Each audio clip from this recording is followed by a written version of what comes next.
Welcome back to Gallatin, Tennessee, and the campus of Volunteer State Community College for Game 2 between the Brett Carroll Athletics post-grad squad from Knoxville, Tennessee against the VolState Pioneers.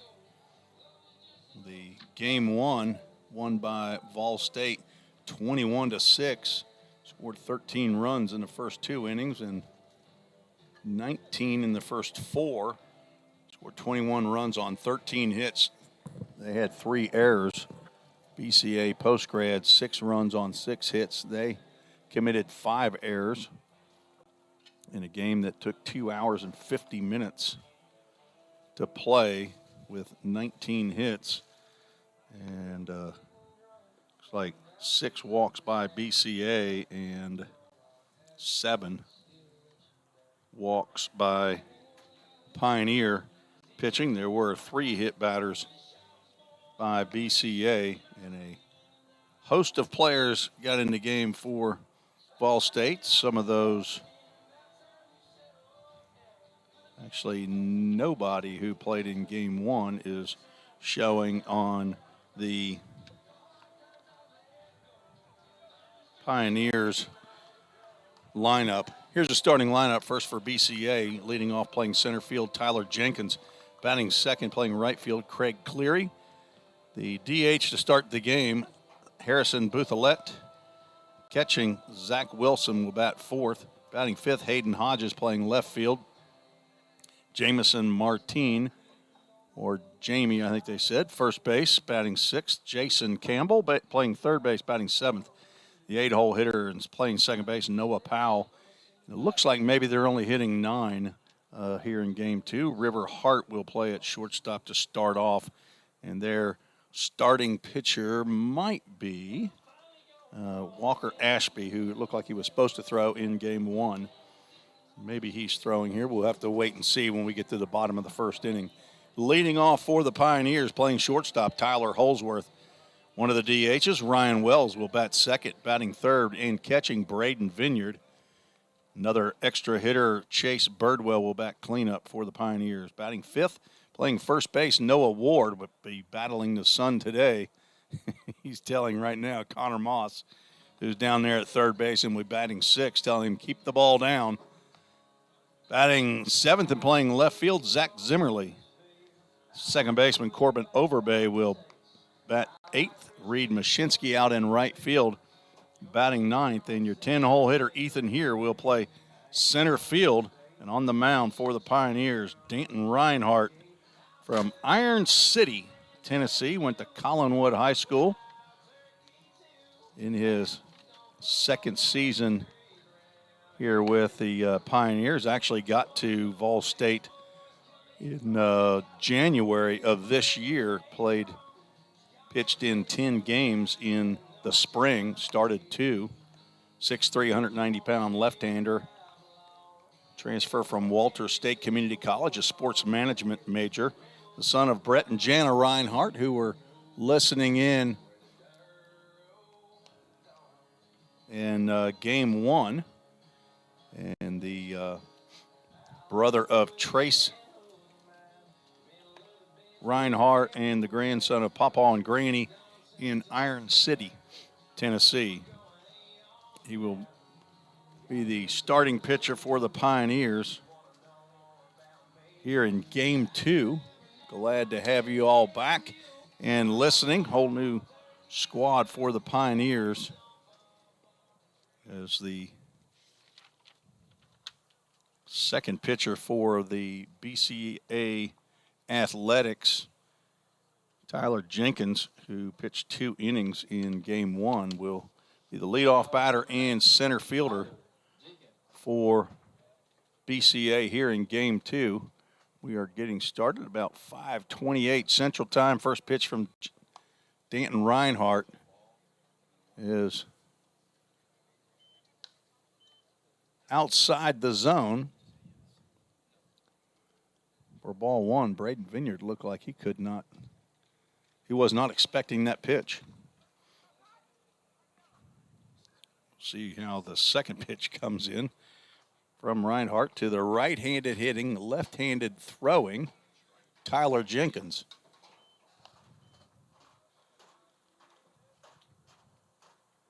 And the apprentice on the scoreboard in game one is in the hot seat.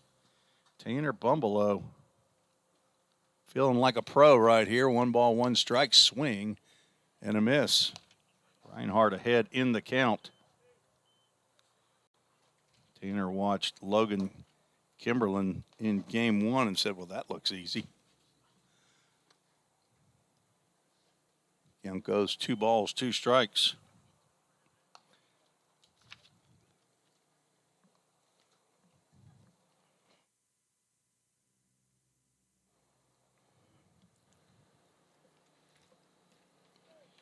Broadcasting on VolState YouTube channel and VolState Baseball Twitter. We have our first full count of game 2. This full count brought to you by Brandon Webster, Exit Realty Garden Gate team. He has a called strike 3 as Jake Wolf behind the plate here for game 2, and he rings up Tyler Jenkins for the first out of the ball game. Now batting, number 8, Craig. Travis Rose will be the umpire on the bases here for game 2. Craig Cleary, who came on and played right field in game 1 and got an at-bat. Ended up walking and scoring in the 7th. Looks at the first pitch inside, right about shin. High for ball 1. There's a fastball in the outside corner. Called strike. Craig Cleary from West Bloomfield, Michigan, 6 foot, 170-pound outfielder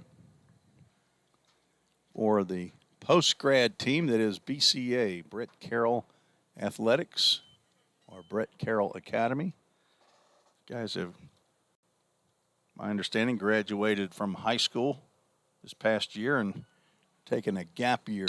There's a line drive to third baseman Connor Moss for out number 2.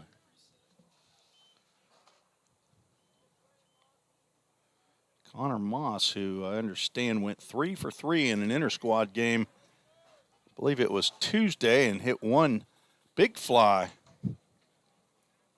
Said in between games he should have retired after going 3 for 3. I say no.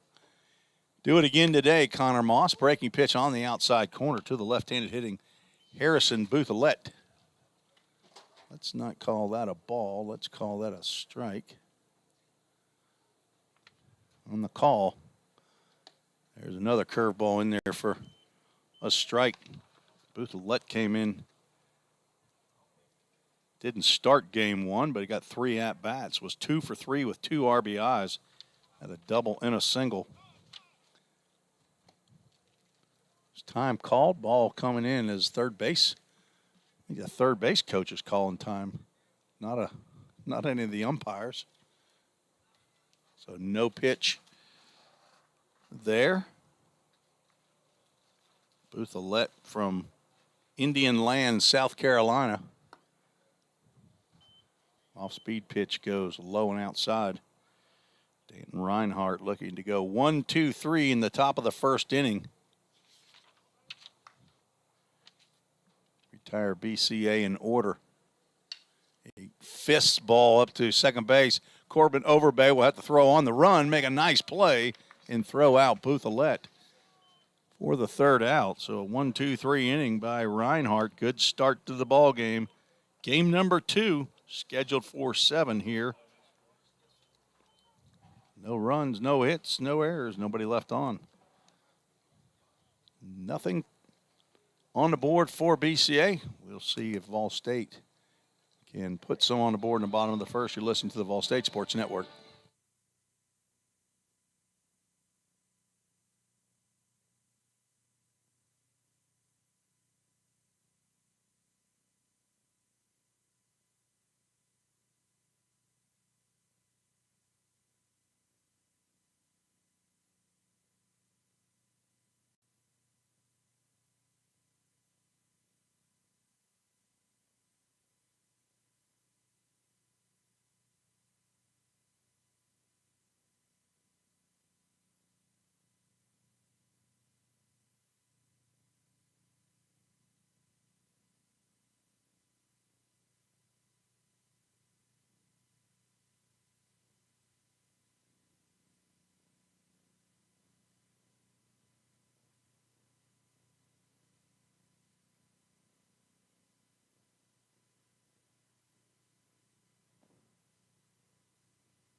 Timmery's back and Gallatin for the bottom of the first inning.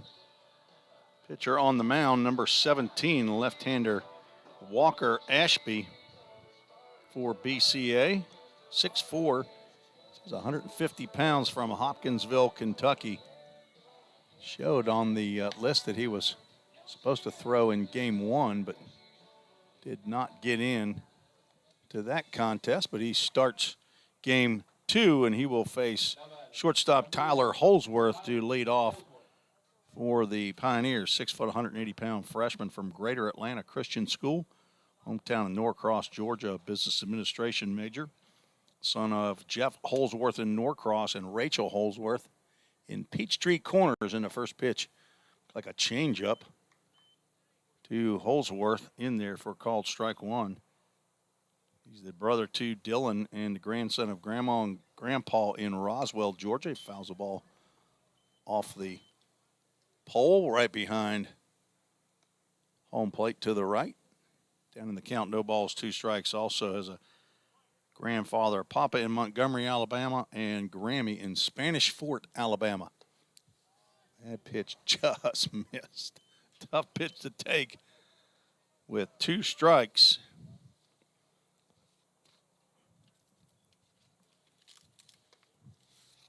Pitch sails high, 2 balls, 2 strikes. Tyler now playing in his 8th game of the fall, as 2 hits in 11 official at-bats, a triple, an RBI, has walked 6 times and been hit by a pitch. And that pitch just misses outside. And both leadoff batters have worked full counts. This full count brought to you by Brandon Webster, a realtor with Exit Realty Garden Gate team. He will get a walk.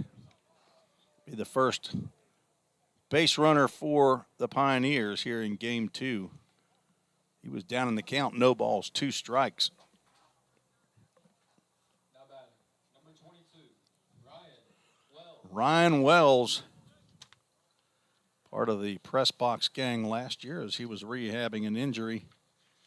And he is glad to be back on the field.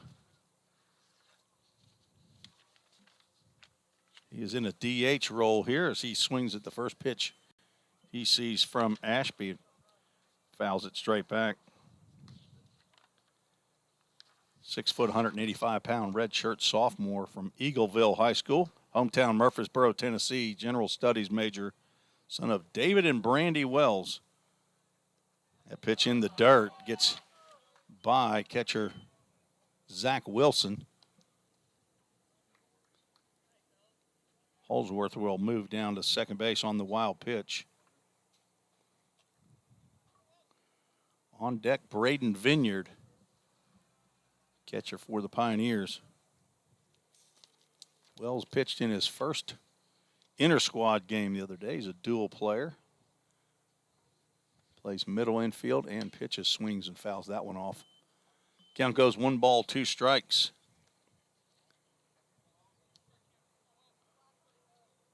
Ryan's had 4 official plate appearances, has 1 hit, scored a run, walked twice, and also been hit by a pitch. He's got a new series of pitchers going after foul balls. I believe that was Caden Blackford and Eli Klopfelter. Good thing they sent 2, as I do see one of the pitchers. That one lands on the maintenance shed, but it will roll right off.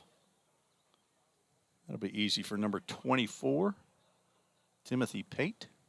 Probably get in a ball game here a little bit later on.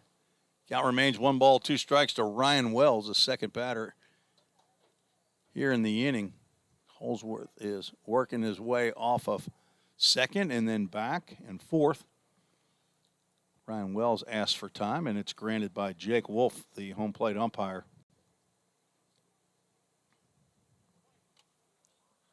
Started at 2 o'clock today. It's a long day. You got to love baseball, folks. Wells started to go, checked his swing. Home plate umpire checks with the base umpire, who says he did not go. Hard to see as you're standing in the middle of the field there. That's typically a call for an umpire who's standing down at first base. But when you only have a two-man crew. Ashby now gone full to both batters he's faced. Brandon Webster Realty. He's a VolState basketball alum who has sponsored the spring alumni dinner this past April. There's a full count first pitch foul ball. See how we did in game one. 1 for 4 by my count on full count first pitch foul balls.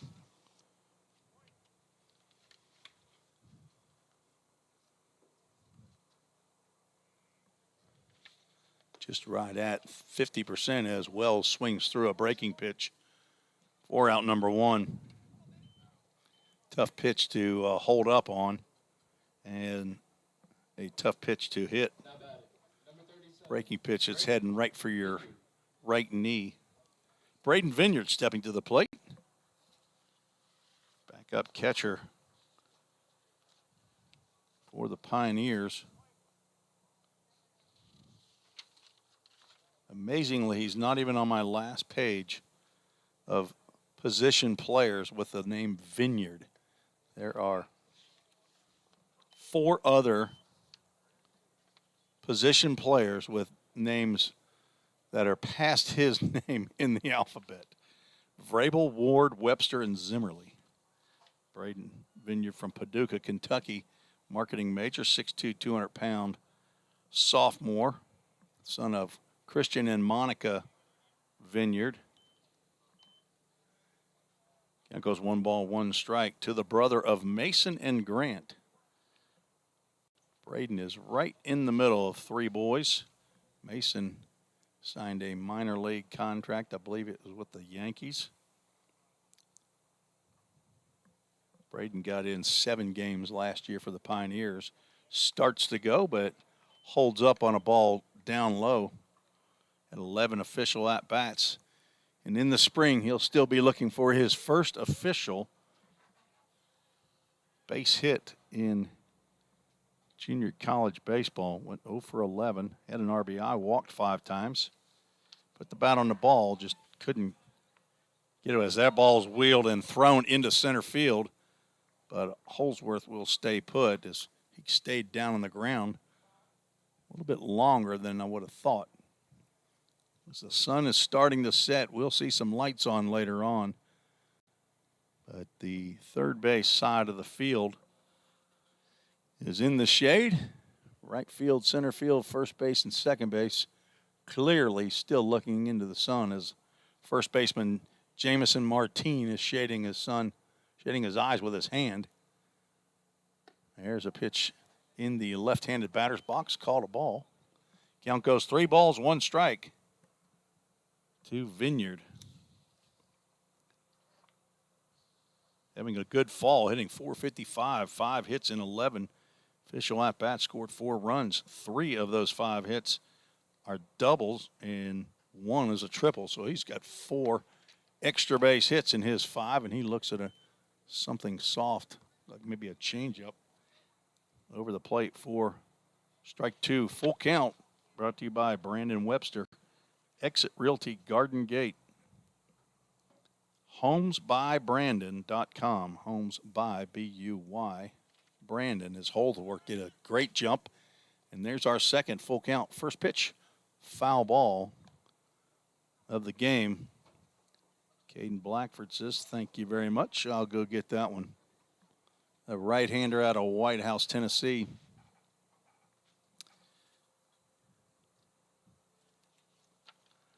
Next game for the Pioneers in 9 days. It'll be at Trevecca in Nashville, Tennessee. A doubleheader on Saturday. It's another throwback to second base. Not in time. Saturday, October 15th. Folks, if you don't have your tax return in for the 2021, Alex Qualls, Tanner Bumbelow, in case you don't have your tax returns in from last year, it's coming up. October 17th is the due date. So might want to jump on that. Full count pitch, swung on and foul tipped. Not able to hang on to it is Zach Wilson. Tanner, I just got mine finished last week, so pretty happy. You got a few more days, you're okay? Don't ask me to help you with it, okay? I'm out of that business. Been out of it for a long time, since 1988, as a matter of fact. Well before you all were born. Breaking pitch on the inside corner, and down goes Vineyard. That was another one of those breaking pitches that Ryan Wells struck out on.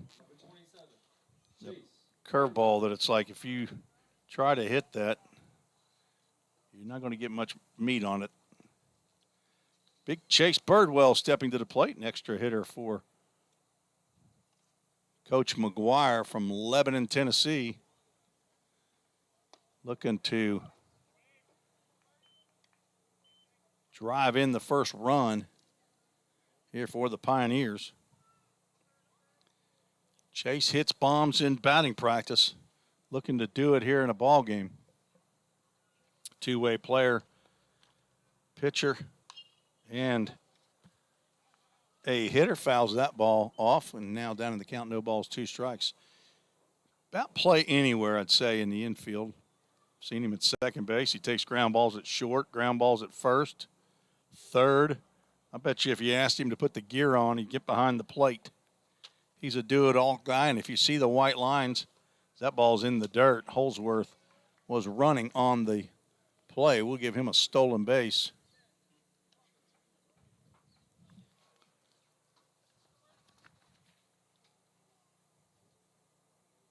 Chase has been mostly in the DH or EH role.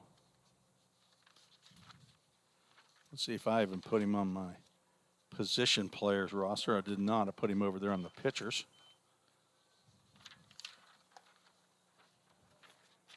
Count goes 2 balls, 2 strikes to the third-year redshirt sophomore, 6 foot, 200-pound physical therapy major, son of Deanna and Troy Rogers. Has 4 younger sisters, Riley, Reese, Raylan, and Mackenzie. And he fouls that 2-2 pitch off to the right side. That will get into the trees that line the right field area here. As a matter of fact, Chase Birdwell has been out there and cleared out a bunch of the weeds and scrubs and in that tree line down there by the bullpen and batters batting cage as he fouls that ball off.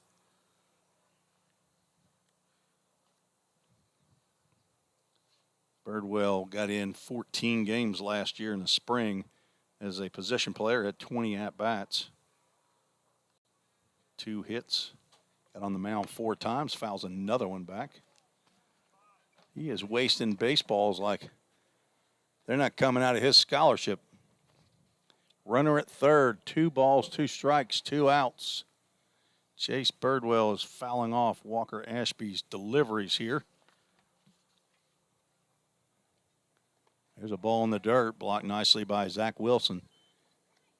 We have our probably third full count, maybe 4th. Maybe it's all 4 batters. Brought to you by Blue Grill Barbecue, 1845B Nashville Pike in Gallatin. Ball 4 to man they call Bird. He put down the white lines. I guess he did the ones in the outfield from the outfield grass down to the poles. Now Noah Ward steps to the plate.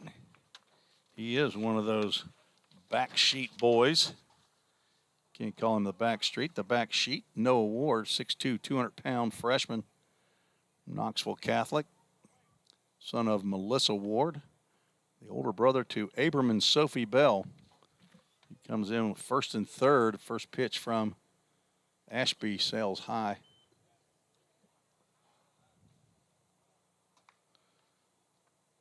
So a leadoff walk to Tyler Holsworth, then 2 strikeouts, and then another walk. Puts runners at first and third. There's a swing and a miss. Ward 3 for 10 in the fall. This is his 6th game for the Pioneers. 4 RBIs, has walked 3 times. Strong young man. Gets a hold of a ball, it can go a long way. He's looking for his first round tripper of the fall, and right now be a good time for it.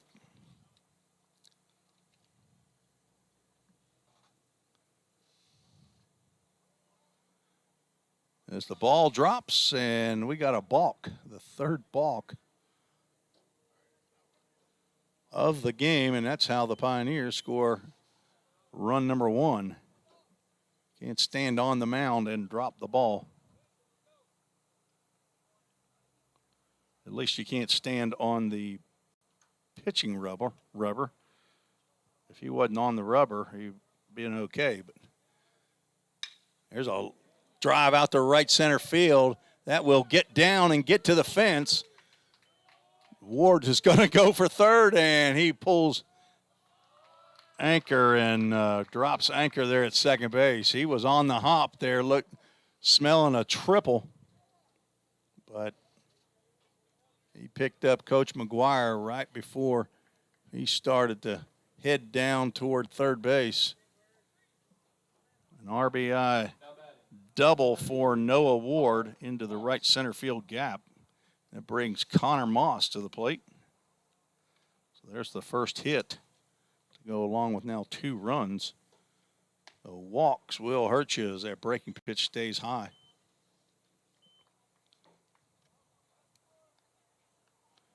Only hit in the inning, Noah Ward's double.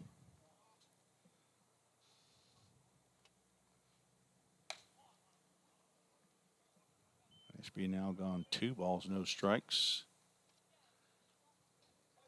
Connor Moss, one of the Stewart's Creek players here for VolState. I think they're the Stewart's Creek Hawks.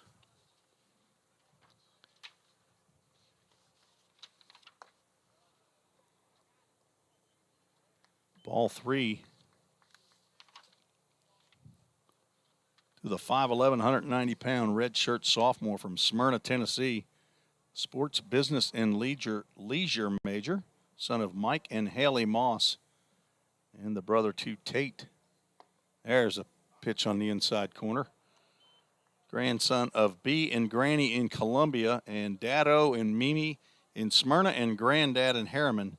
Got in 2 games in the spring, 1 official at-bat, and had 1 walk in his only appearances. 3 ball, 1 strike count. Hits one down the right field line, and it will just go foul. Hit that one right off the end of the bat. He must have known that off the bat that it was going foul. It was pretty close, though. He was kind of cruising out of the batter's box. Folks, we are at our, I'm going to say 5th full count here in the bottom of the first inning. I know we had 2 full counts in the top of the first as well. Blue Grill Barbecue, they also provided the meal for the 2022 Spring Baseball Alumni Dinner. So thank you to them. And there's swinging a pop-up out to second base. So 2 for 3 in full count first pitch foul balls. But that will be a pop out to the second baseman for out number 3. Pioneers scratch and claw for 2 runs on 1 hit. There were no errors and 1 runner left on base. Heading to the second, you're listening to the VolState Sports Network.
Dan Reinhardt back on the mound for the Pioneers for inning number 2. Had a flawless top of the first inning, strikeout, line out, and a ground out.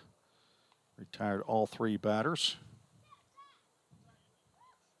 Now batting, number 20, Zach Wilson.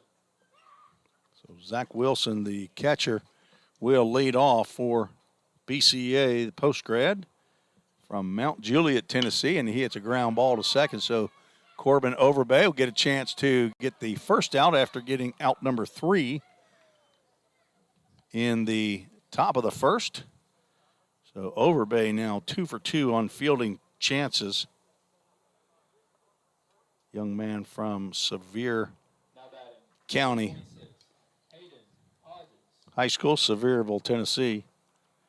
Hayden Hodges, who was the pinch runner for 2 players at least in game 1, playing left field, batting 5th. Fastball from Reinhardt in there for a called strike.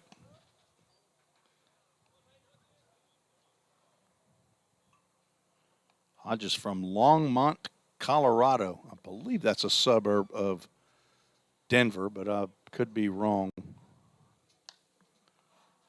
6 foot, 180-pound outfielder and infielder playing left field here in this game.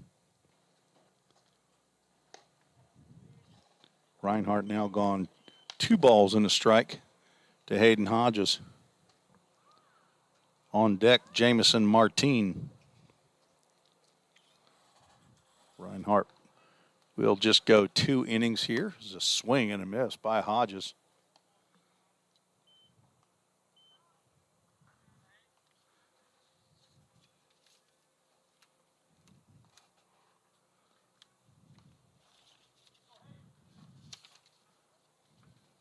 Swing and a miss.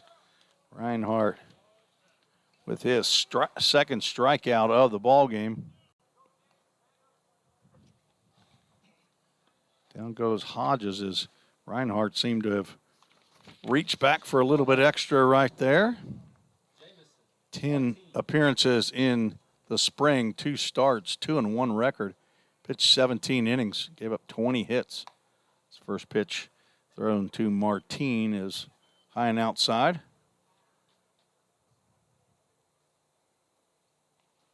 Reinhardt had 11 strikeouts in those 17 innings.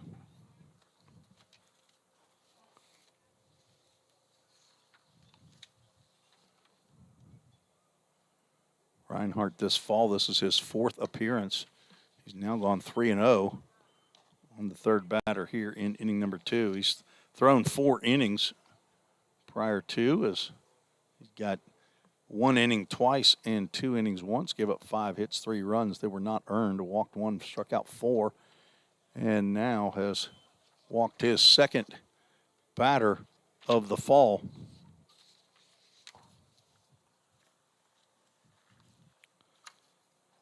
So the first base runner of the ball game for BCA comes the 6th batter of the game. Jason Campbell, the third baseman, steps to the plate. Campbell from Washington, D.C., the national capital. Here's a swing and a ground ball to first. Noah Ward makes the play and steps on the base for out number 3.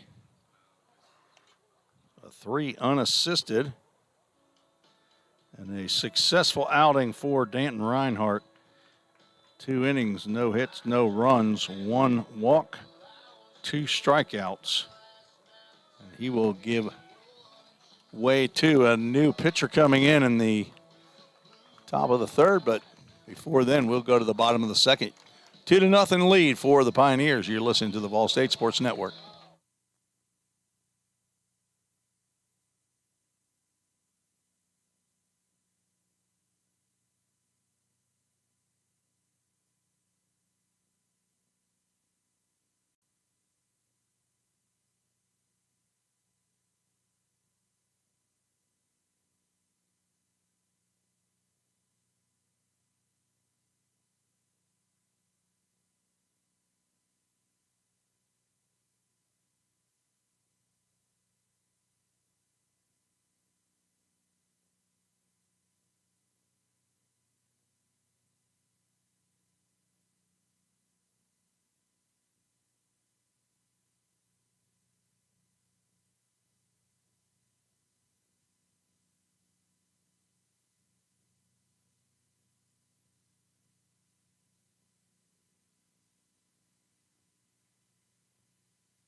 New pitcher on the mound for BCA.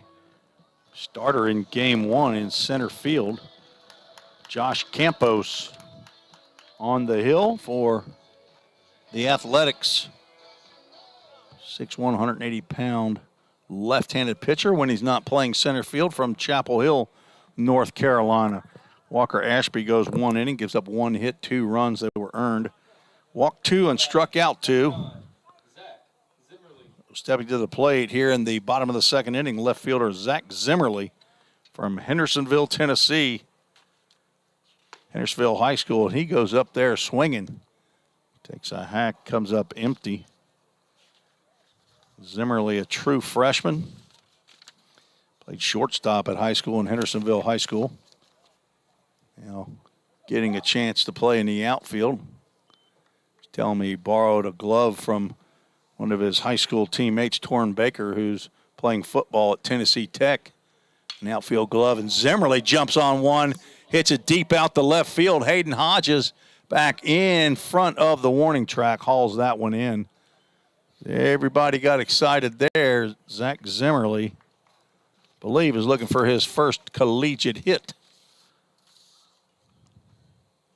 He is. He's now had 8 official plate appearances. Still looking for that first hit. Corbin Overbay steps to the plate from Sevier County. He swings at first pitch and fouls it straight back.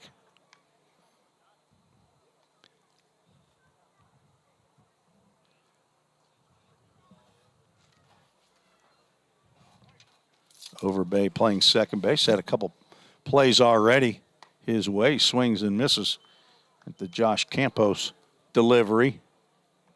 Campos now ahead in the count. No balls, 2 strikes. Overbay 6 for 14 so far, hitting .429. Fastball goes high and away. 1 double, 7 RBIs with his 6 hits. Has walked once. This is his 6th game of the fall. There's a breaking pitch in the dirt.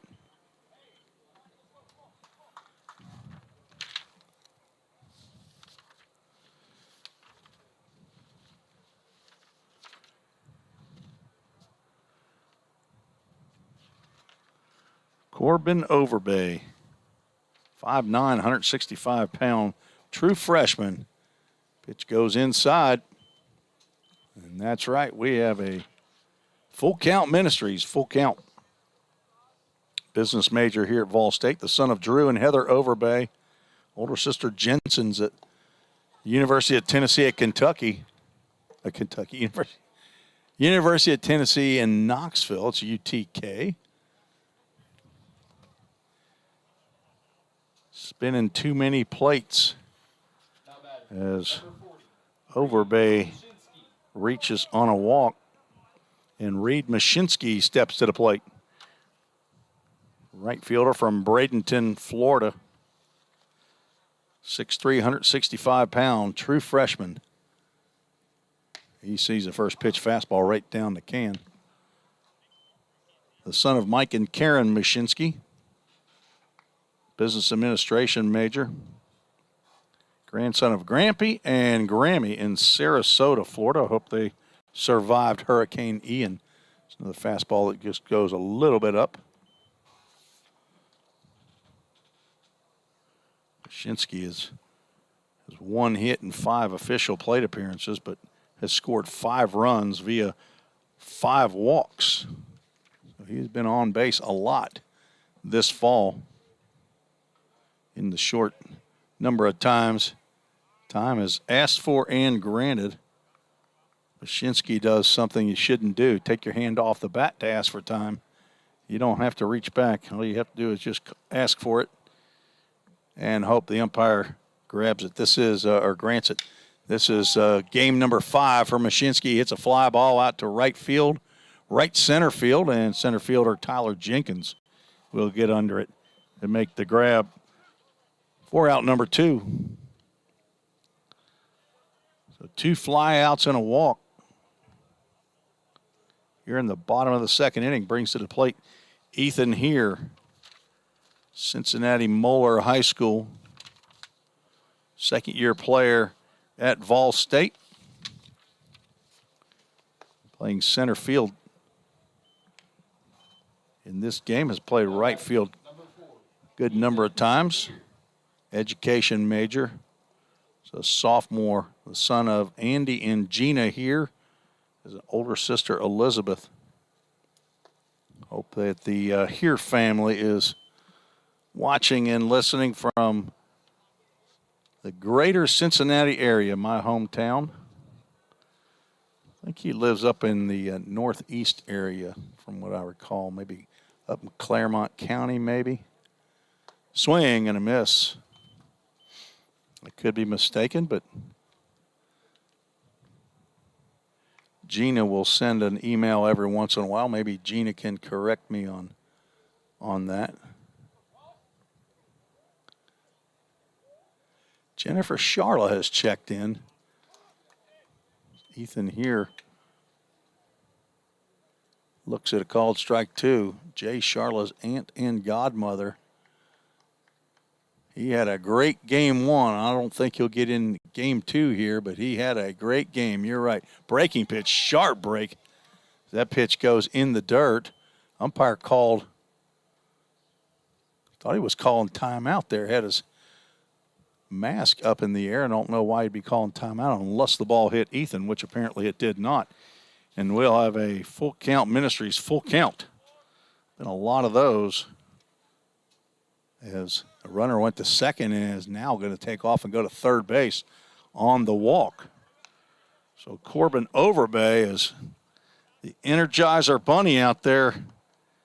A walk, wild pitch, and a stolen base has gotten him to third base. And Ethan here will take the second free pass given up by Josh Campos to put runners at the corners, and leadoff batter Tyler Holsworth, who walked and scored in the top of the first. He will be batting for the second time in 2 innings.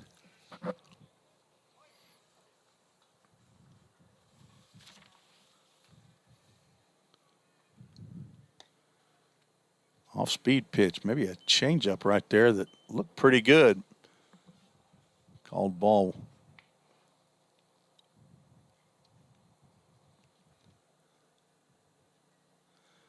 Jennifer Charla, thank you for the email. I'm glad you all got to see Big J Charla producing game one. A walk, a double, a grand slam, and finally a ground out. But 2 for 3, 5 RBIs, 2 runs scored. Big day for Jay Charla. Swing and a miss by Holsworth. So the only home run hit in a 21-6 game was by possibly the smallest player on the field, 5'9", 155 pounds. He and Landon Tucker. There's a throw over to first base. Not in time.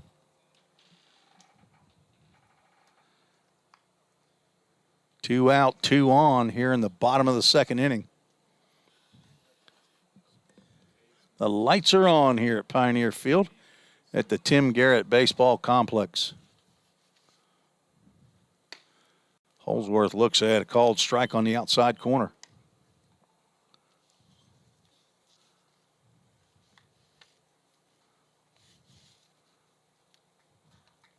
Coach McGuire still down at third base, flashing signs. See if Ethan here will be off with this pitch. He is a late break, but a swing and a miss by Holsworth will end the inning. So no runs, no hits, no errors, 2 runners left on base. They got there via the walk. So after 2 complete, Pioneers lead 2-0. You're listening to the VolState Sports Network.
Heading to the top of the third inning, Pioneers have a Summit Concrete call to the bullpen. Cade Sanders from Hendersonville, Tennessee, Hendersonville High School. On in relief for the Pioneers here. Probably go one inning, as Coach McGuire will typically go 2 innings with his starter and then go 1 inning each. Cade Sanders, 5'11", 205-pound, redshirt sophomore. Transfer from the University of Alabama, general studies major, and the son of Clay and Tressa Sanders, the older brother to Kylie Ann Witten. And I'm sure Nama from Hendersonville, his grandma is here in person. Miss Becky Sanders as the first pitch he delivers to Noah Powell in there for a called strike. Fastball swung on and missed. It was right on his hands. Nice inward movement on that fastball. Cade also has a granddad in Centerville, Tennessee that might be listening in as well. Time asked for by the first base coach.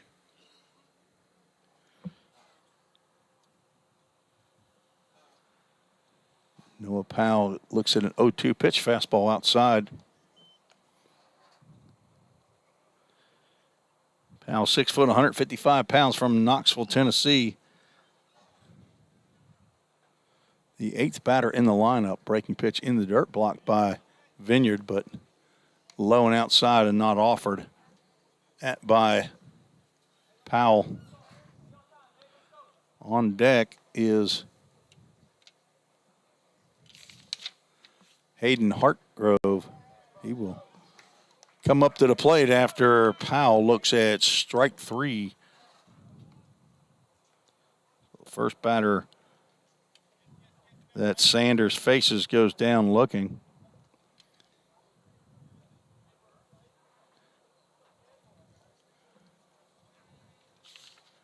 And it showed as River Hart that would be starting at shortstop. I didn't look, but this is Hayden Hartgrove, who started at shortstop in game 1. And this is Hayden Hartgrove at the plate. Swings and misses a breaking pitch. I think that's a slider that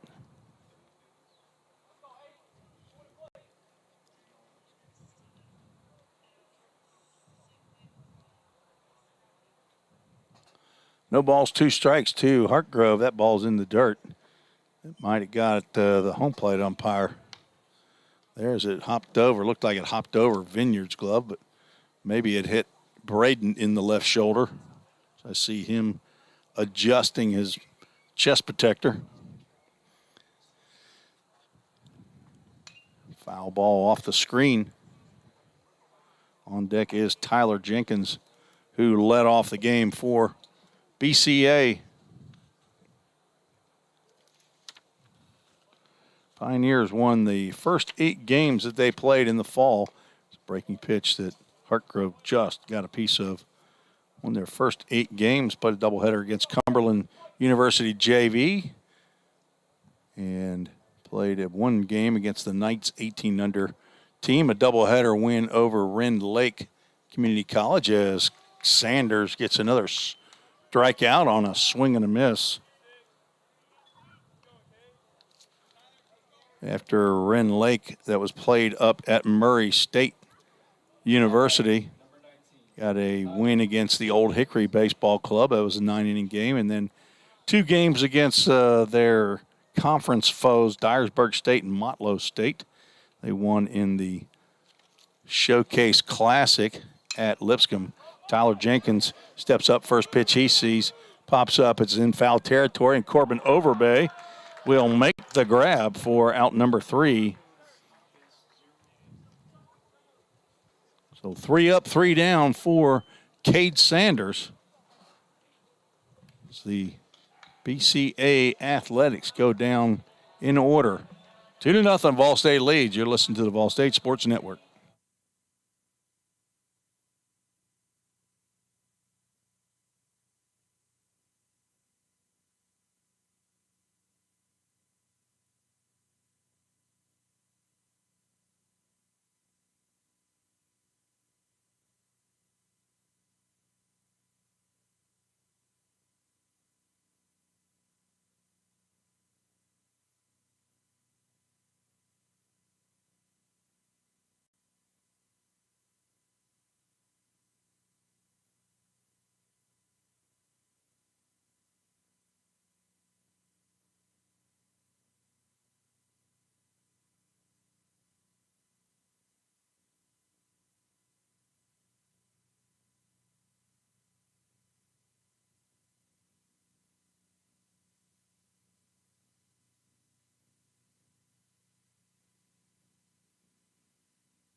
Starting to cool off here in Gallatin, Tennessee. Current temperature 77 degrees, down from game time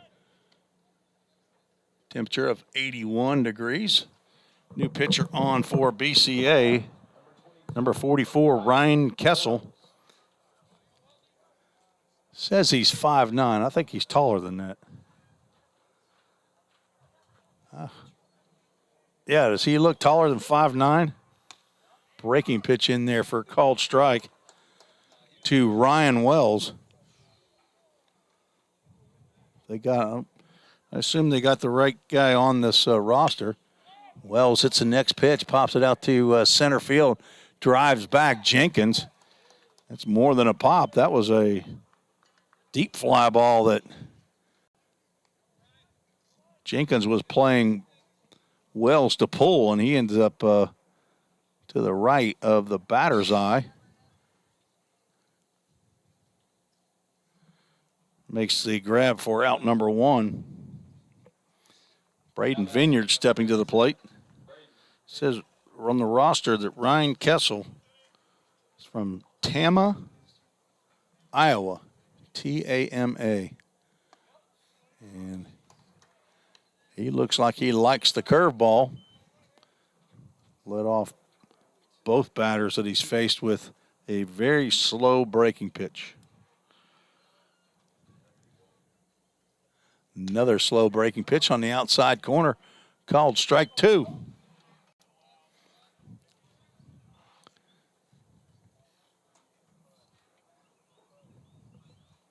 Vineyard struck out looking in his first plate appearance, second out in the first inning.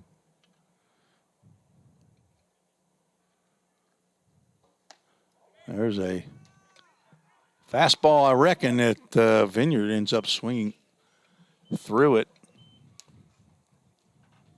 So a good start by Ryan Kessel. Now batting, number 27, Chase Birdwell.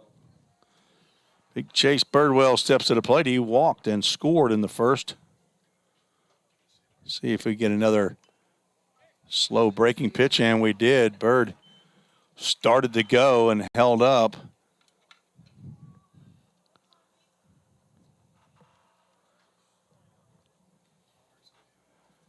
It says 5'9", 180. I don't think he's 5'9". I think he's way taller than 5'9". 6 foot? We go 5'11"? No way. That kid, really? Slow breaking pitch, low and outside. 2 balls and a strike.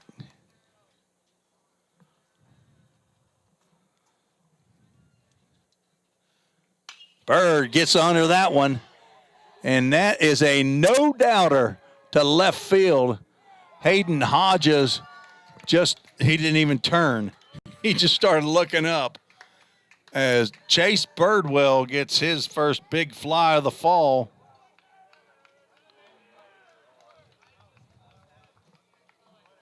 A solo shot here in the bottom of the third inning.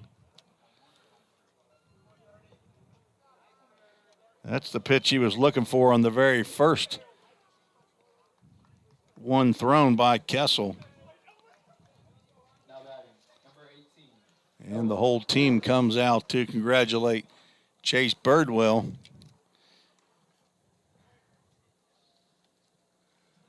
Two outs, Noah Ward steps to the plate, and he takes a big old JV hack at a fastball from Kessel. Comes up empty.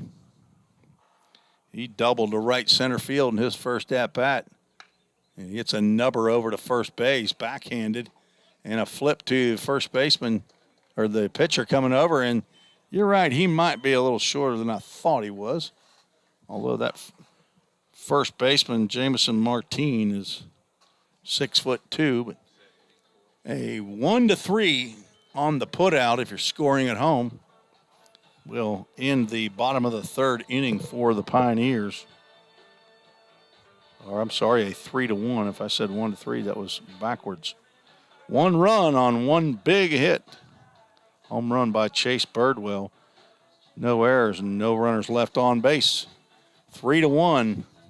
Pioneers lead after 3. You're listening to the VolState Sports Network.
Tim Reese back at VolState Community College. We go on to the top of the 4th inning. Cade Sanders back out on the mound for the Pioneers. Throws a first pitch fastball in there for a called strike. As he faces 2, 3, and 4 in the BCA lineup. Craig Cleary lined out the third baseman Connor Moss in the first inning. There's a swing and a miss on a slider by Sanders. Retired 3 batters in a row in the third inning. Actually, I didn't count the pitches, but it was not a bunch, and he gets a swinging foul ball there for count to remain. No balls, 2 strikes. On deck, Harrison Buthelette. BCA traveled in from Knoxville, Tennessee this morning, I would assume. And we'll travel back home as that fastball stays high. I assume they're not going to be staying the night. They'll just travel right back. About a 3-hour trip from Gallatin to Knoxville, Tennessee. There's a breaking pitch that just froze Cleary. I mean, that was a sharp breaking slider. Third strikeout for Sanders. Now batting, number 34. Harrison Buthelette hit a ground ball to Overbay to end the first inning. 2 for 4 on the day. Fastball outside. Not sure if his mom and dad are here in attendance. They very well may be. Clay, a Belmont Baseball Hall of Famer, as Buthelette takes swing and a miss. Coach Witten said that Clay Sanders may have been the best shortstop he ever saw play. Tanner, guess who else played shortstop at Belmont? This guy right here. And I know I wasn't the best shortstop to ever play at Belmont. Buthelette fouls that one off to the left side into the parking lot. I didn't get to see Clay play, but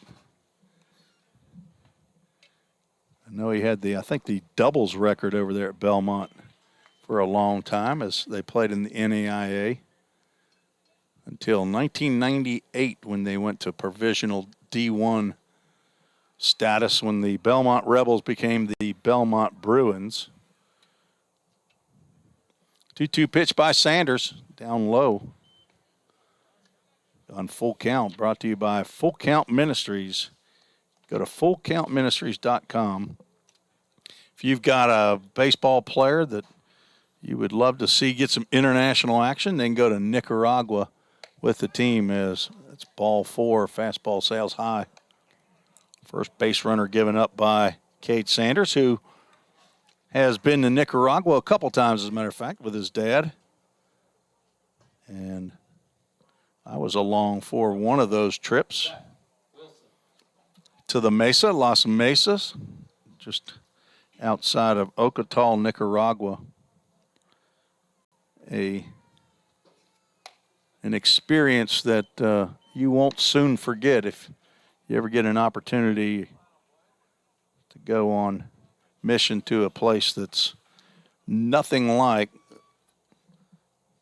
a place most of us have grown up or lived in here in the United States. There's a fastball right down the can to Zach Wilson, who grounded out in his first plate appearance. 1 out, 1 on here in the top of the 4th inning. Breaking pitch in the dirt. Wilson able to hold up. Home plate umpire Jake Wolf will check with Travis Rose out there on the bases, who says no, he did not go. A day off in the major leagues as we're getting ready for playoff baseball tomorrow. Runner is going on a hit and run. Ball is popped up. Corbin Overbay going out will make the grab, throw over to first base, but not in time to get Harrison Bouthelette, who gets back to first. Nice play by Overbay, who's made some nice plays here in the field here in game 2. With 2 outs, they'll bring to the plate Hayden Hodges, who struck out swinging in the 2nd inning.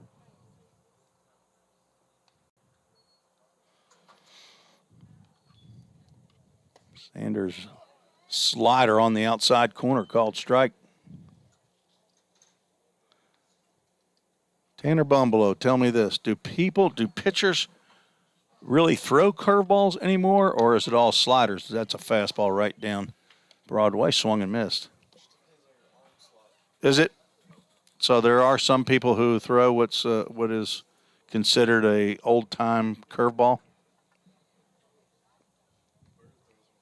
Yes, okay. Off-speed pitch in the dirt. Chase Burt, you can't throw a curveball, so you throw a slider. So Sanders is throwing fastball, and he's got movement, obviously, on his fastball. His fastball comes back to the right-handed hitter, but he's throwing a slider, right?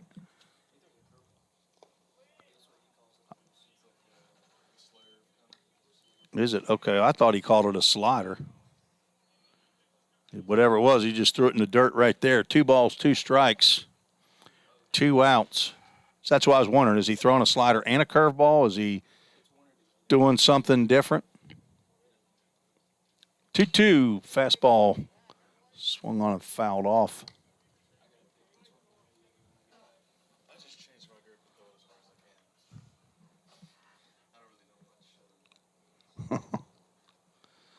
Austin Brewington looks like he might be off to find a little white pearl. Swing and a miss on a big yacker. I would have called that a curveball, but a breaking pitch gets both of them. And Sanders gets strikeout number 4 in his 2 innings. That will retire BCA here in the 4th. No runs, no hits, no errors. 1 runner left on base after 3.5. Pioneers lead 3-0. You're listening to the VolState Sports Network.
New pitcher on to face Connor Moss Connor Moss. of the Pioneers is number 29, Jordan Holdway for BCA. 5'9", 200-pound right-hander from Morristown.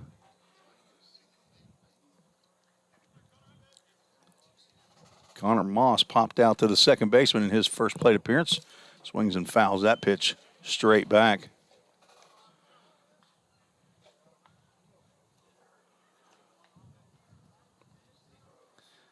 Only 2 hits in the ball game so far. Both those hits by Pioneers. A double by Noah Ward and a home run by Chase Bird. Will.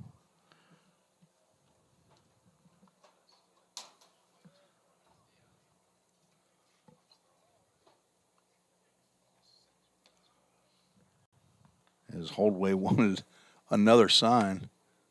Fastball stays high. 2 balls and a strike. On deck, Zach Zimmerly.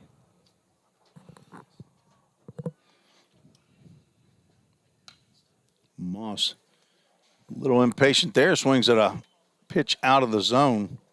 Fouls it back. 2 balls, 2 strikes.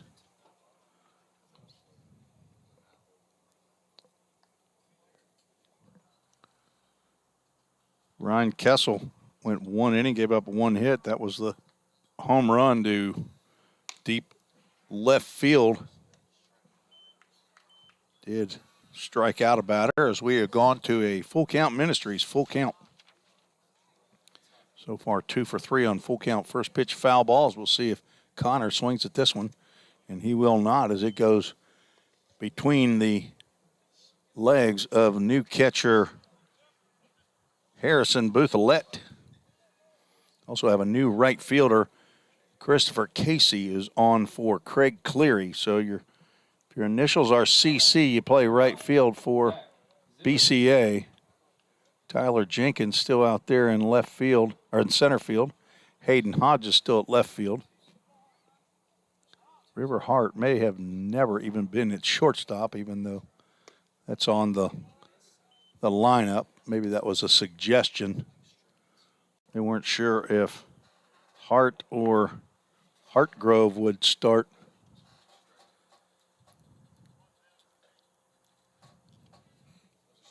Zimmerly swings and misses at the first pitch he sees. 0-1. Throw down to first base by Bouthillette, not in time. 1 ball, 1 strike.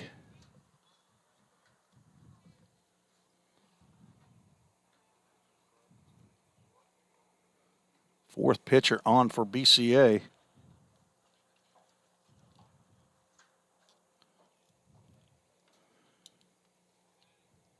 Zimmerly gets his first collegiate base hit on a line drive to left field. Attaboy, Zach. Putting runners at first and second, nobody out. It's just a matter of time, folks. Young man can hit the ball. Third hit of the ball game for the Pioneers. Number 25, Corbin Overbay.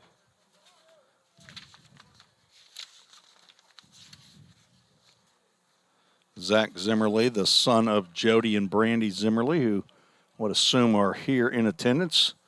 The brother of Keaton. Stepping to the plate, Corbin Overbay, who walked, was stranded at third base in the second inning. And he will lay down a bunt, and he will foul it off to the right side.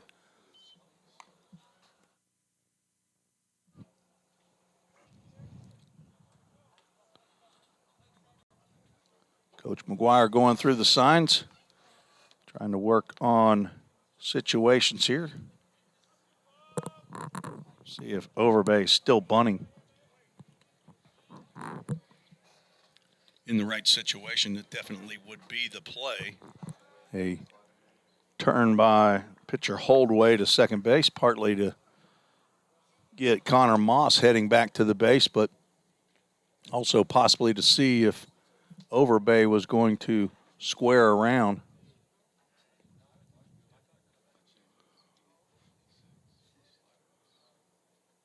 And he will square, and he will bunt foul again. Maybe trying to be a little bit too fine with a sacrifice bunt. Definitely don't want to bunt it back to the pitcher, but it doesn't have to be right down the line.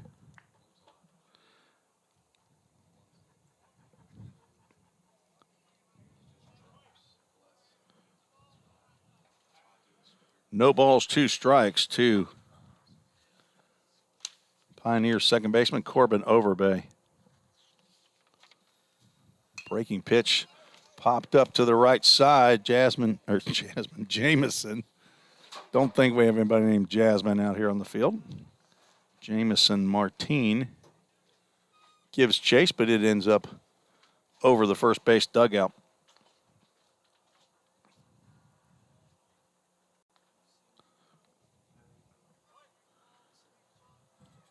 Overbay has a Mamaw in Sevierville, Tennessee.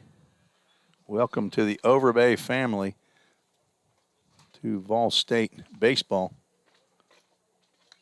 Another foul ball back to the screen.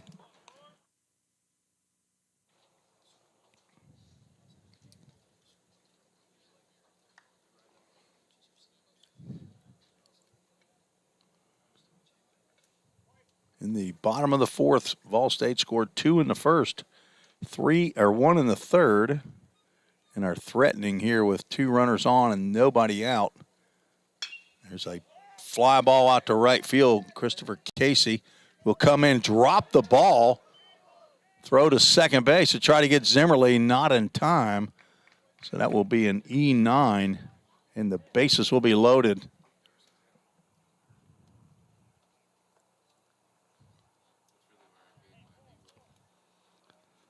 A walk, a single, and an error have loaded the bases for Reed Mashinsky. That is the first error of the ball game for either team. First game saw 8 errors, 5 by BCA and 3 by VolState. Mashinsky flew out to Jenkins in center field in the second inning. Breaking pitch in there for a called strike.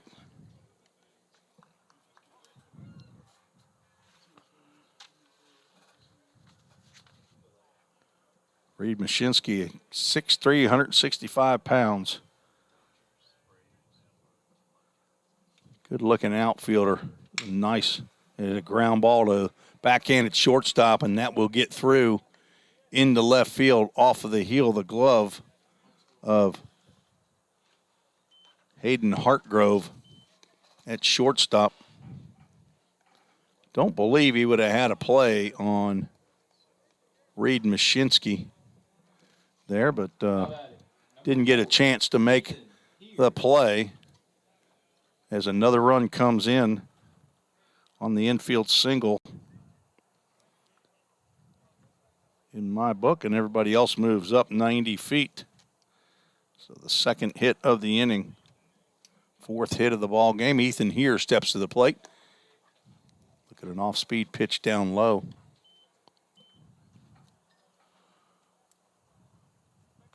Connor Moss walked to lead off the inning. Zach Zimmerly, solid base hit in the left field. An error on the right fielder on a fly ball that was missed. Reed Mashinsky's infield single.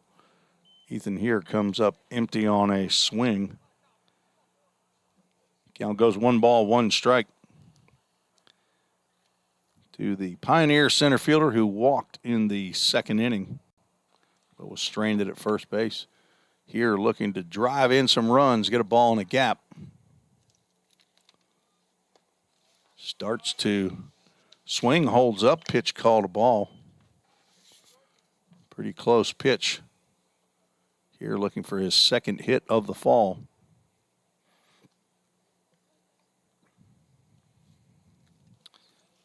I believe Ethan here played in a post-grad situation like BCA is. I'm not sure where it was. Probably upper Ohio would be my guess.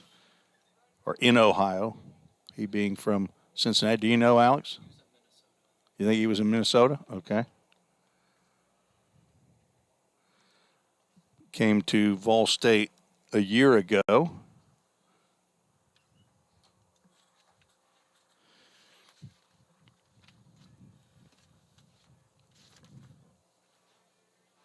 There's a breaking pitch that comes over the plate for strike two, and we are at a full count. Ministries full count.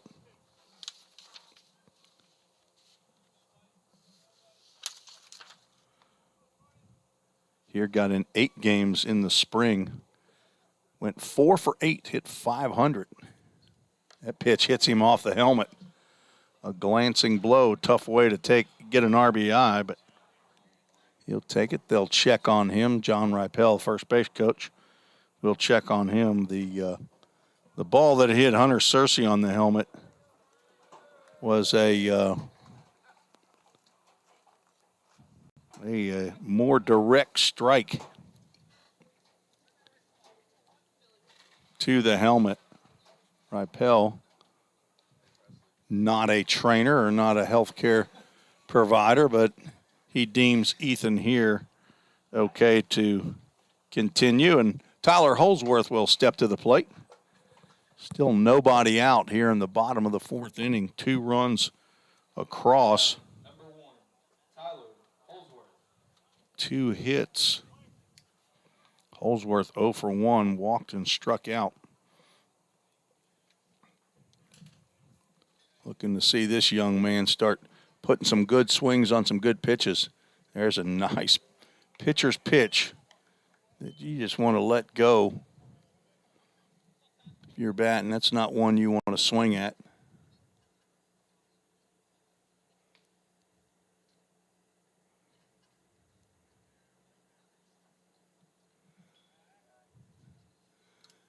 Shortstop heading back to second base, and the pitcher delivers a pitch that swung on and missed. Hayden Hartgrove happy that that ball was not hit where he was standing before the pitch was delivered.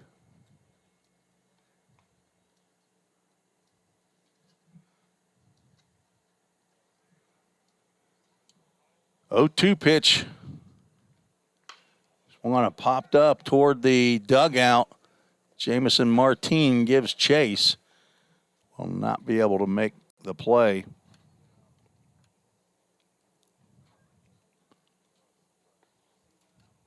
Count remains 0 balls, 2 strikes to Holsworth.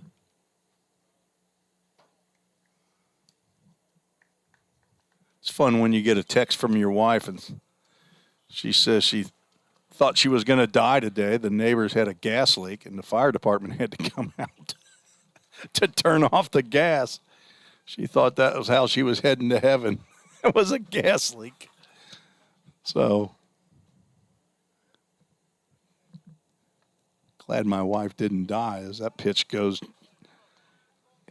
inside.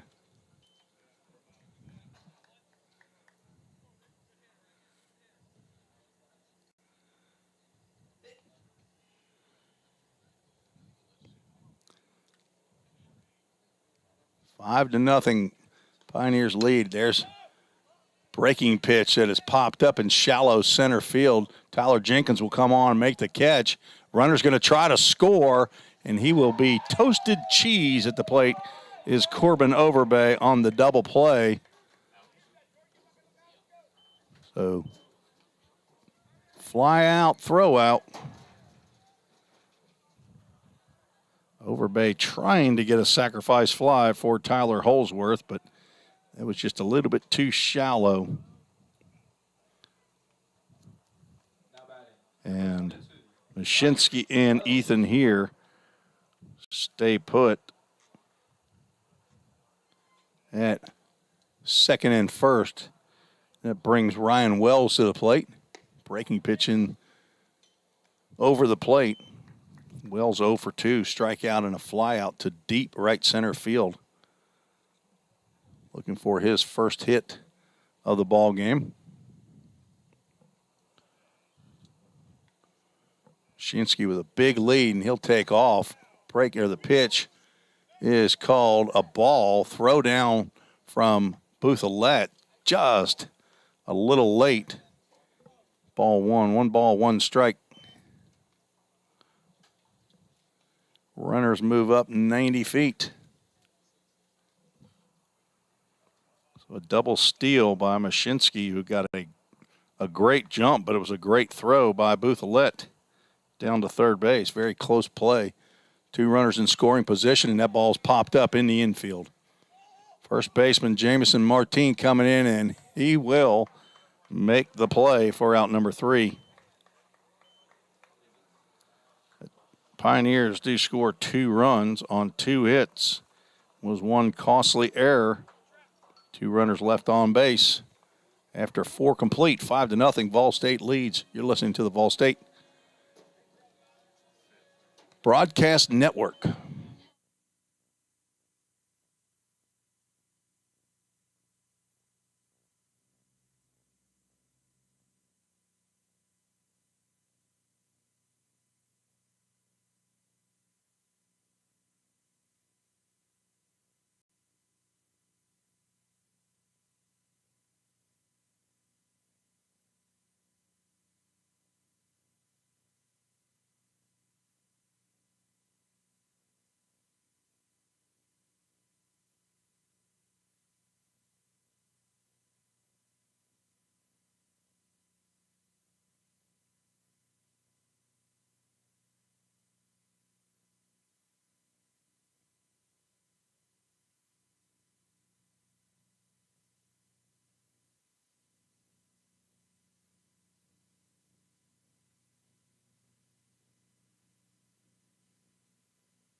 Summit Concrete call to the bullpen for the Pioneers.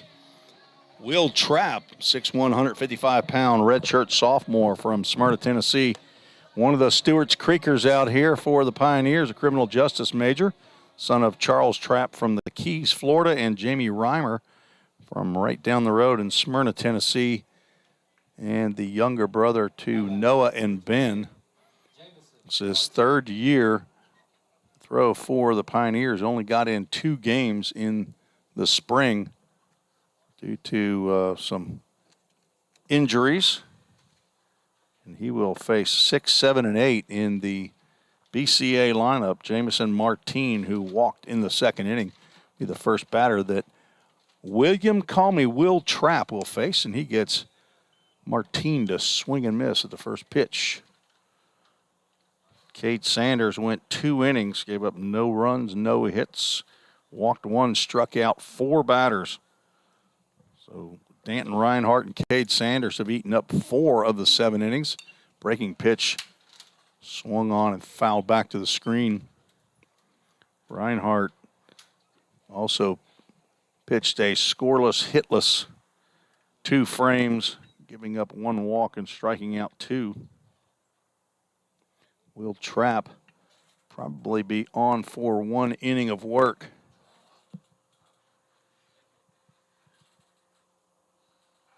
Looks like maybe another left-hander in the bullpen down there. There's a lot of activity. Breaking pitch, another one fouled back.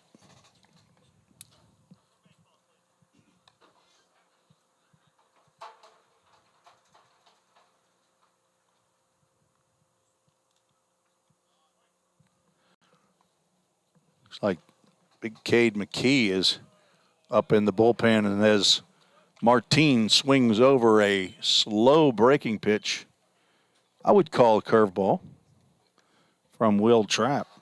So the 7th strikeout of BCA batters. Will Trapp gets his first one, and he will face Jason Campbell. He grounded out to first baseman Noah Ward. who handled the put out himself. First pitch to Campbell in there for a called strike. Jason Campbell from Washington, D.C., my favorite city to visit in the United States. There's a changeup, maybe? I was hoping that wasn't Will Trapp's fastball in there for a called strike. I thought Will threw a little bit harder than that one right there. He's gotten ahead, no balls, 2 strikes. He got in there, and he's been throwing strikes. Trapp on for his 5th appearance of the fall. He's thrown 4 innings, giving up 1 hit, and he just got his 2nd strikeout swinging by Jason Campbell. The strikeouts 8 and 9 on the fall, or in the fall here, and he will face Noah Powell, who struck out looking to lead off the 3rd inning. Noah Powell.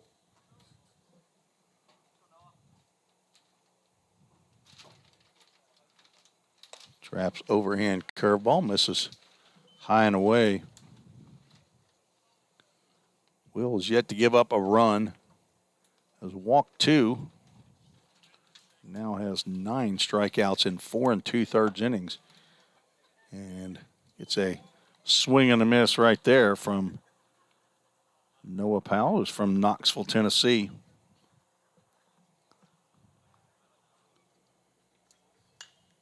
Foul ball off to the right side. Eli Klotfelter, Brett Dowling with their flashlights will get out there after that one. When it gets dark, they like to send 2 pitchers out just in case the boogeyman might be showing up. That pitch will land in Braden Vineyard's glove, but well out of the zone. 2 balls, 2 strikes, 2 outs here in the top of the 5th inning. Swing and a miss, and Will Trapp retires the side in order with strikeouts. 3 up, 3 down for Will Trapp. 5-0. VolState still leads. You're listening to the VolState Sports Network.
Tim Reeves back for the bottom of the 5th inning here in Game 2 between the BC Athletics, Brett Carroll Athletics, or Academy in Knoxville, Tennessee, a post-high school grad academy against the Volunteer State Pioneers. New pitcher on for BCA is Timothy Pate from Cary, North Carolina, 6'1", 210-pound right-hander. And he will face Braden Vineyard, Chase Birdwell, and Noah Ward, who are scheduled for head coach Jim McGuire's squad.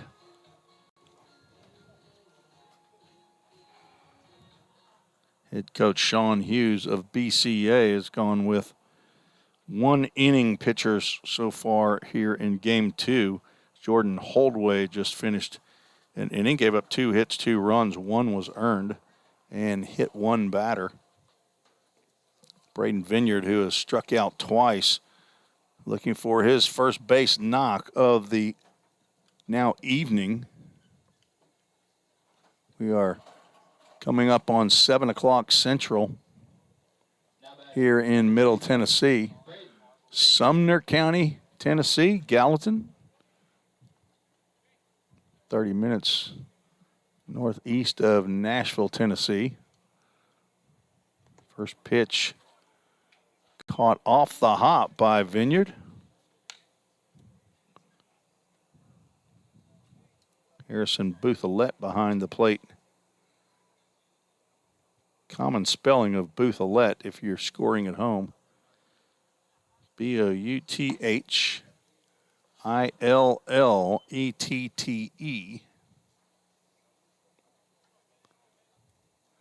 Lots of L's, lots of E's, and lots of T's in Bouthelette. Vineyard able to spin out of the way of that one. Swings at the 2-0 pitch, fouls it off to the right side. Hopefully no pitchers will be lost as they hunt for that one, the same duo.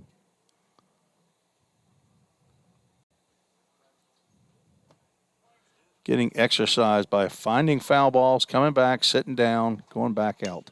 There's another one for you, Eli Klotfelter. Don't come back until you find two pearls. Getting a little help there by Lane Brooks of BCA. 2 balls, 2 strikes to the Paducah Chief. He didn't actually play for the Paducah Chiefs. From Paducah, Kentucky. Fouls a third one off over there. His family must own a baseball manufacturing business, the way he's fouling balls off.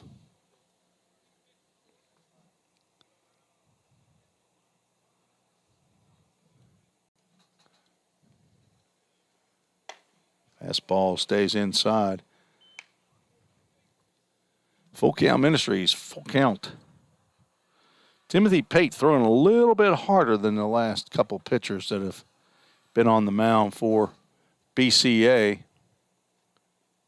There's a full count, first pitch. Foul ball, 3 for 4 on the evening here in Game 2.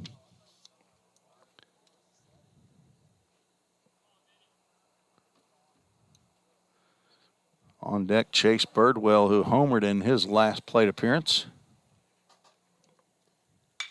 There's a hard shot down the right field line, or first base line, foul.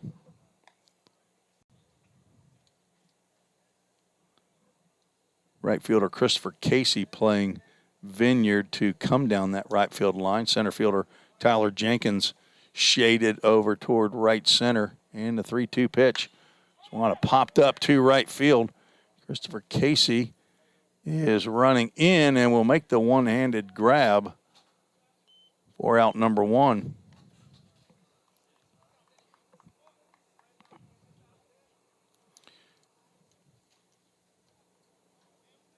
Birdwell scored 2 runs, walked in the first, homered on a no-doubter into the left field parking lot.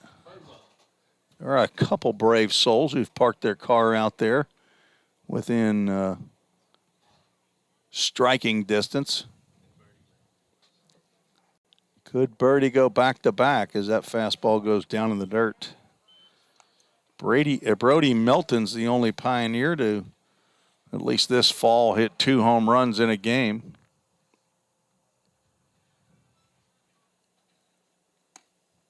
Fastball in the outside corner. That's not Bird's pitch anyway.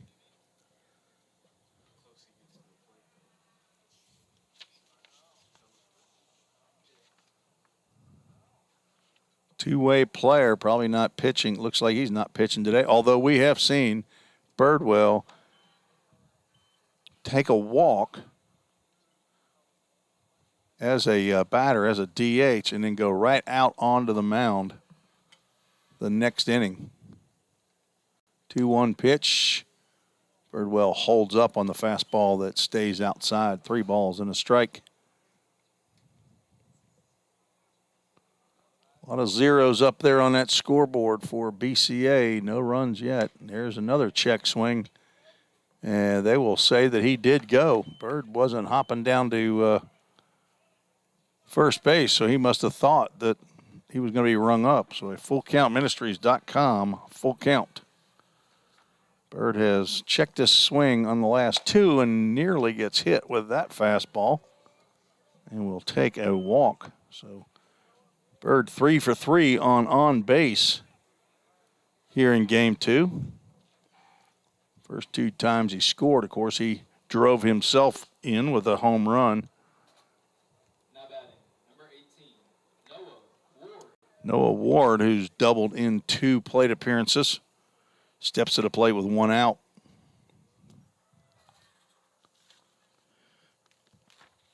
Pitcher's already come to a stretch, and he hits Noah Ward, and the pitch is not going to count. The home plate umpire is going to say, we weren't even in play.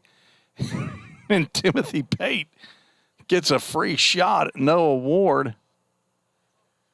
Play wasn't even going on. I saw Noah stepping into the box, and he wasn't even looking at the pitcher, and the pitcher's already come to a stretch.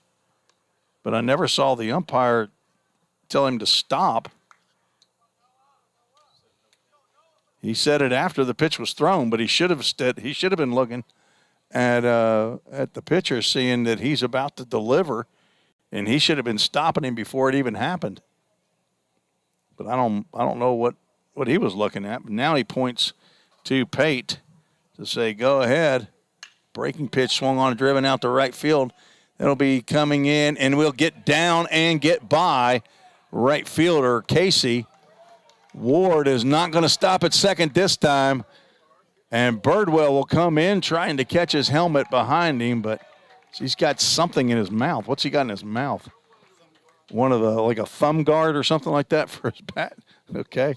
Wonder if that's so he doesn't chomp down. So an RBI triple will drive in the 6th run of the game for the Pioneers. So go from a hit by pitch to an RBI triple. Second RBI of the game by Noah Ward. Play that Casey was trying to make, and that ball got by him. Bouthillette able to get enough of a glove on that wild pitch to keep it actually right between the umpire's feet. Connor Moss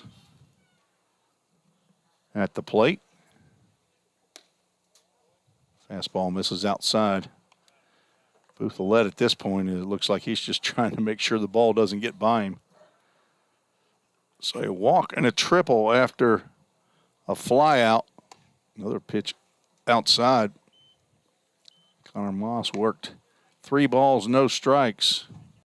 He walked in his last plate appearance as well, 0 for 1.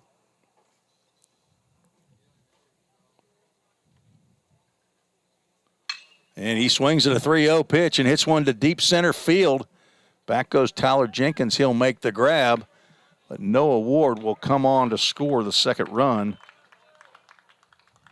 So a 3-0 green light for Connor Moss.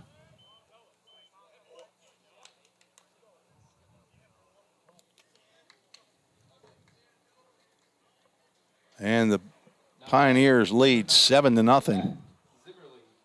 Zach Zimmerly comes to the plate with nobody on, 2 outs. Got his first collegiate single in his last at-bat, line drive into left field. As the infield starts moving around now, as that ball gets the umpire. Catcher does not block it. Ends up hitting the umpire in a vulnerable spot as Jake Wolf is now leaning over his toes, hoping to keep everything in, I think. It's one of those breaking pitches that goes in the dirt, and the catcher doesn't want to get in front of it. Do we have an assistant athletic trainer here?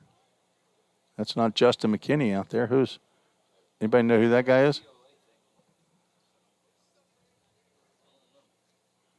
I have not seen that young man before. Have you? He's got a TOA jacket. Okay. Coach McGuire, Braden Kale, John Ripel is walking away. He sees situation is under control here, as I'm assuming that young man's an athletic trainer. And maybe he's here on behalf of Justin McKinney, the trainer for VolState. Jake Wolf will take a nice little breather here to try to get his bearings back.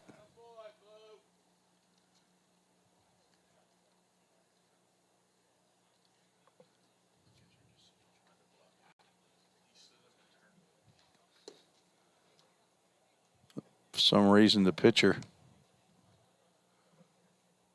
the umpire wants to see a strike or see a ball thrown, I guess. 1 ball, no strikes to Zach Zimmerly. Nobody on.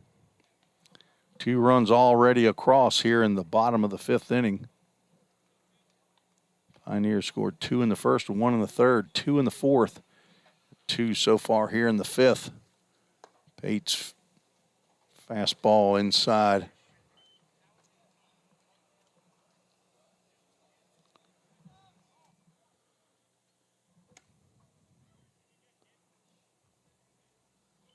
Another pitch out of the zone. Thought I was going to tell Will Trapp to sit down. He can't stand right there. He's right in the middle of the shot. 4-pitch walk to Zimmerly.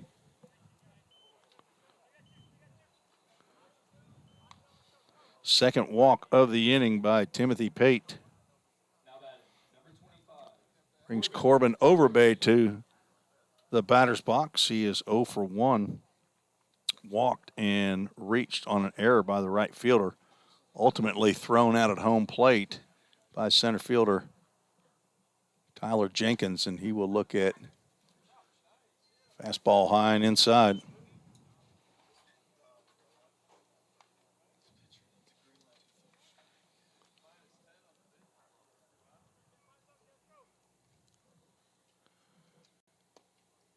There's a strike called. A little bit of a gift there, maybe. Maybe a 7-0 game 2, 5th inning pitch. There's a hard shot that will get by third baseman Jason Campbell. Overbay will move on down to second base. A 2-out double for Corbin Overbay. Diving attempt there by Jason Campbell. I think it just clicked off of his glove. With runners at second and third. Here with 2 outs, and Reed Mashinsky coming to the plate.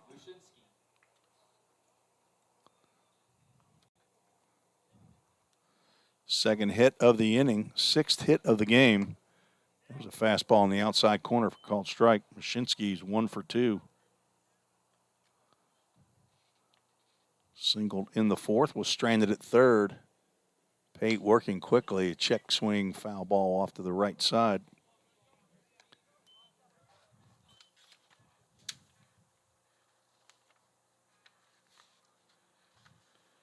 Mashinsky from Lakewood Ranch High School in near Bradenton, Florida. Fastball high and outside. Good 0-2 pitch right there. Mashinsky started to go. The foul ball straight back. On deck, Ethan here.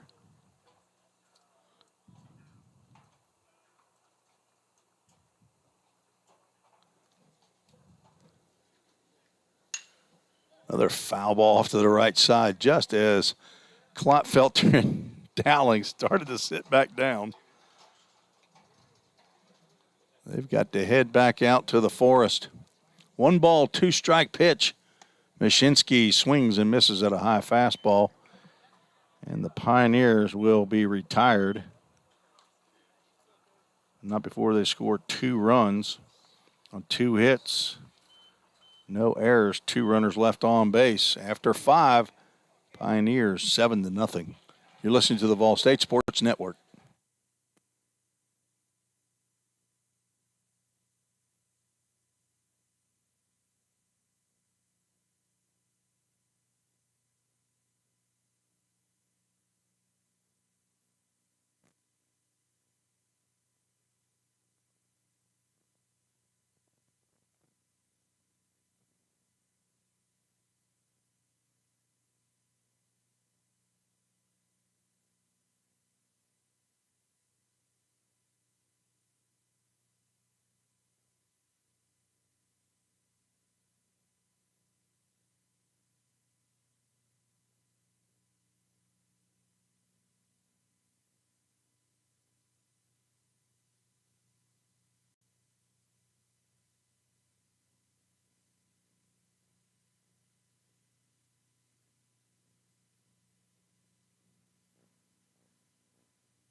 Top of the 6th inning, a Summit Concrete call to the bullpen. Cade McKee on for the Pioneers from Georgetown, Kentucky. Scott County High School, 5'11", 195-pound redshirt sophomore.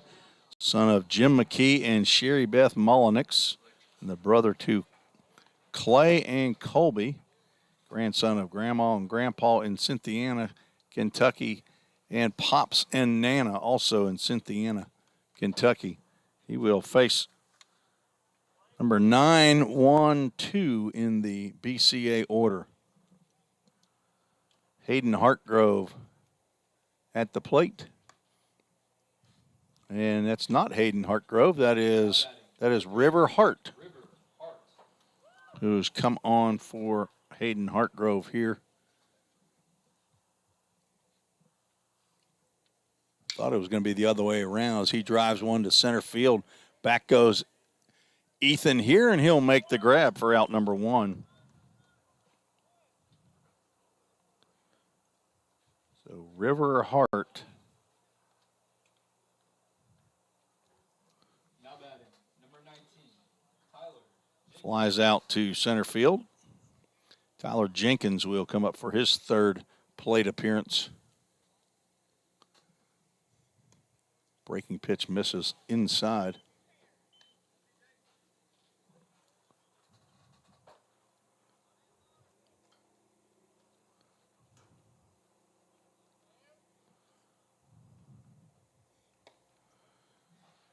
Two balls, no strikes.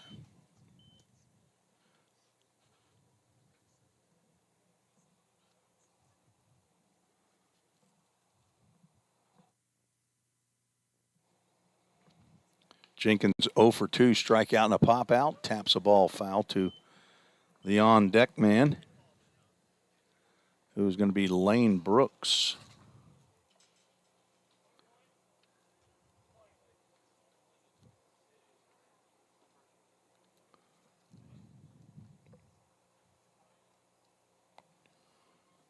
Looks like he will be on for Craig Cleary, but I think that I know Christopher Casey had come in for at right field. He just won't get an at bat, I guess. Another foul ball to the backstop.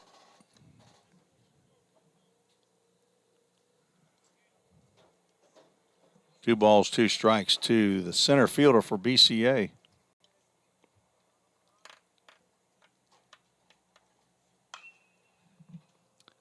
Now a foul ball down the third base line. Kicks off the brick wall.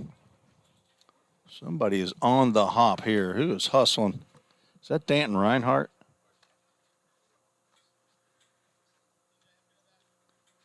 That is Logan Kimberlin. Who knew he could run that fast? Count remains 2 balls and 2 strikes. Pitch eludes Braden Vineyard. Count goes full. Probably wonder why we called a Summit Concrete full count. A call to the bullpen. Chuck Akers, who owns Summit Concrete, has repaired or refurbished the bullpens down there, so we don't have them as a full count. But I just thought I'd tell you about them, as we appreciate Chuck Akers and Summit Concrete for their work that they did last fall here at the Pioneer Field. Former player of Coach McGuire's at MTSU, where Coach coached there for 24 years, I believe. Lane Brooks will come in to pinch hit for Craig Cleary after Jenkins walks. Still have not had a ground ball double play as Brooks swings through that one. Had a fly out, throw him out at home plate, but Lane Brooks was 0 for 4 in game 1. Struck out twice, grounded out once, reached on an error. Fastball on the outside corner called strike 2. Might have been a bit of a gift right there for Country Cade McKee.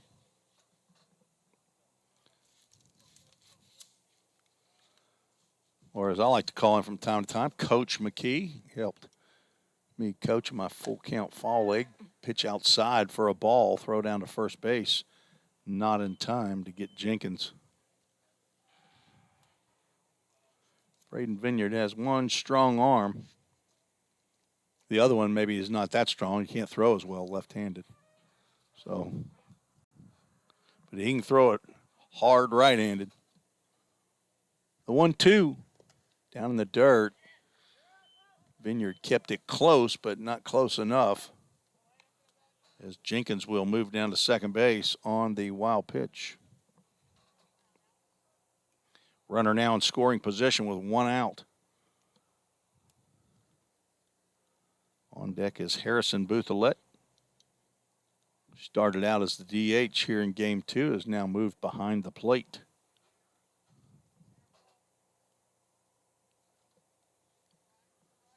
Swing and a foul tip into the glove, and that's strike 3 and out number 2.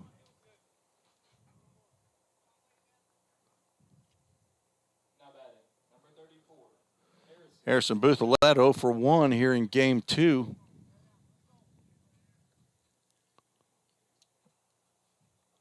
Grounded out to second and walked. Left-handed batter facing left-hander Cade McKee. There's a breaking pitch outside.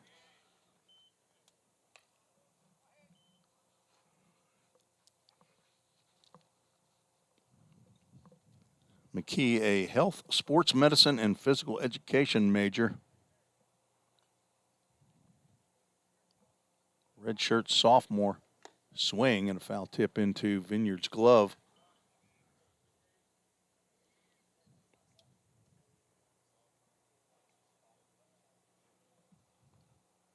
Third-year player here at VolState. Played 1 year under Ryan Hunt. This is second year playing under Coach Jim McGuire. Pop up in the infield. Cade McKee coming. No, now Connor Moss will just, I don't know what happened there. I don't know how to describe that. It looked like he was coming under it and did not make the catch. Runners now at second and third base as Buthelette gets all the way to second base. number 20, Zach Wilson. Got to call that an error.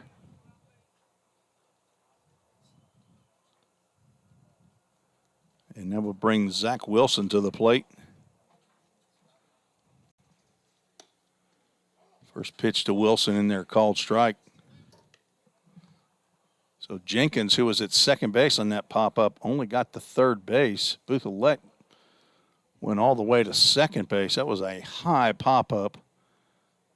These are plays that were just worked on yesterday at practice. There's a ball hit out to right field, or I'm sorry, popped up to the first baseman. Thought it was going to be farther out there, but Noah Ward makes the grab for out number 3. So no runs, no hits, 1 error.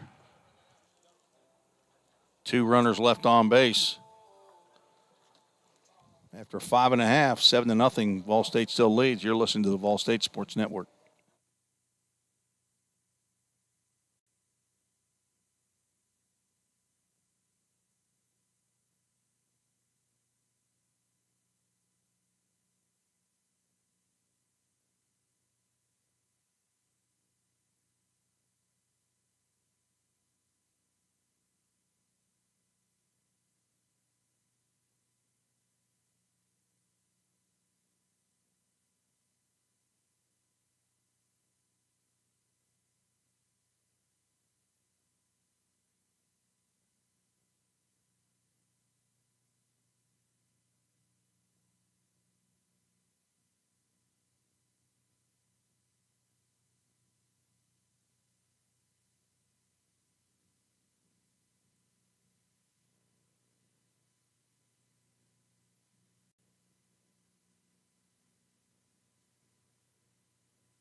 New pitcher on for BCA, left-hander Carter Sprouse, 6 foot, 175-pound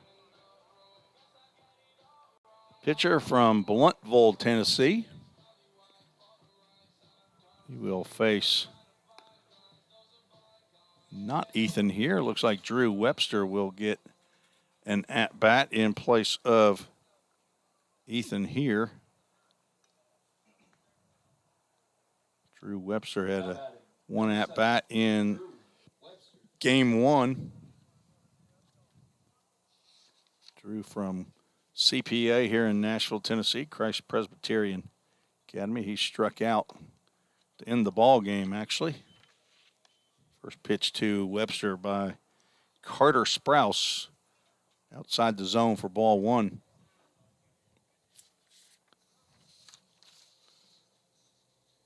Webster coming into today's action was 4 for 8, and that's one off the end of the bat.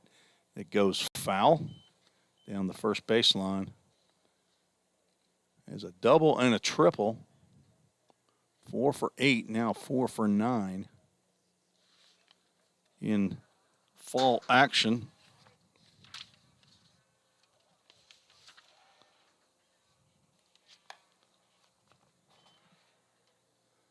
Two balls, 1 strike to Webster, who plays outfield and also can catch. Seen him working out with the catchers. Bullpen catcher as well.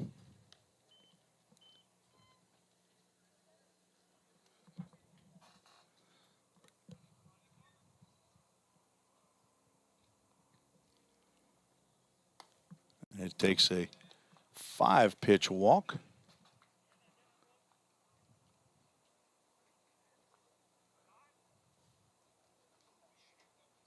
So the first batter that Carter Sprouse sees ends up getting a free pass to first base. Tyler Holsworth, leadoff batter for Pioneers, comes to the plate. He is 0 for 2.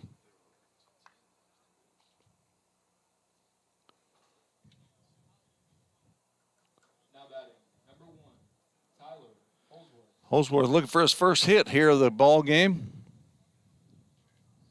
Young man from Norcross, Georgia.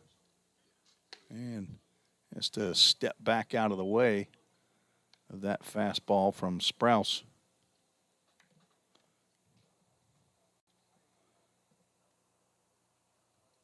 Six hits, 7 runs for the Pioneers.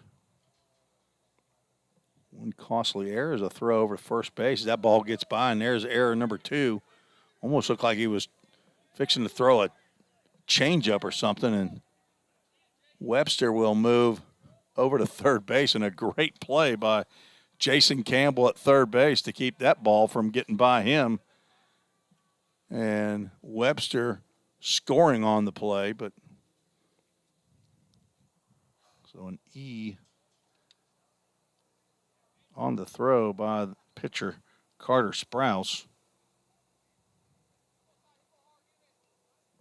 We'll move Drew Webster over to third base. So had an error on a fly ball as Tyler Holsworth fouls that ball off to the right side. And then now a error on a pickoff. Not sure if he just didn't have a grip on that ball or what, but he threw that thing wide of Jamison Martin. Called strike on a breaking pitch.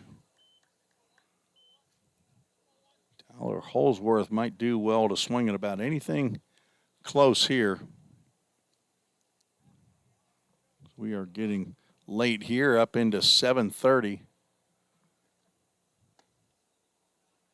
Like an off-speed pitch, maybe a change up there. Misses inside. 2 balls, 2 strikes.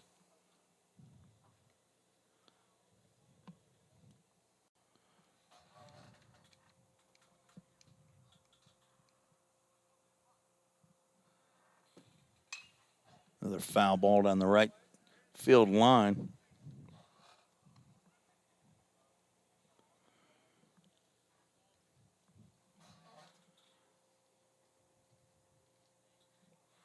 Ryan Wells on deck, one of the DHs, one of the 2 DHs here for Coach McGuire. There's a solid shot into right center field. That ball will get down and get to the wall. Holsworth will pull into second base with an RBI double. And the Pioneers lead 8-0. The first hit for Holsworth is an RBI double. First hit of the day, not the first hit for him this fall. And the 7th hit for the Pioneers. Ryan Wells steps to the plate from Eagleville High School. They're in Rutherford County. Changeup. Nice pitch in there for a called strike. Wells looked like he was starting to swing on that. Saw that ball was not going to get to the plate when he thought it was. He's 0 for 3. Looking for his first hit of the game. Pops that one up to the right side, but it will get out of play.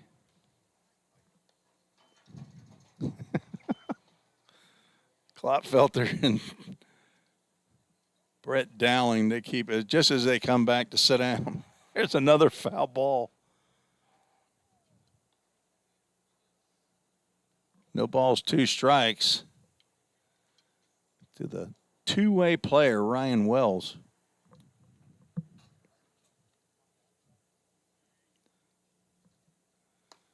Breaking pitch stays outside.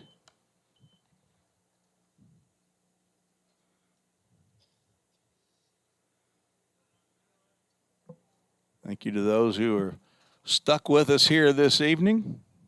Got 18 of you watching here on YouTube. Not sure how many on Twitter, but glad to have you along here this fall. There's a line drive into shallow center field that will get down. Play at the plate, cut off by the first baseman. Holsworth will score.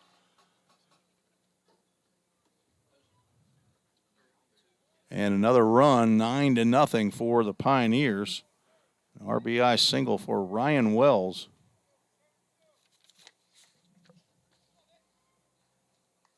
Wells' second hit of the fall. Number 37, Vineyard. Braden Vineyard now looking for his first hit of the ball game.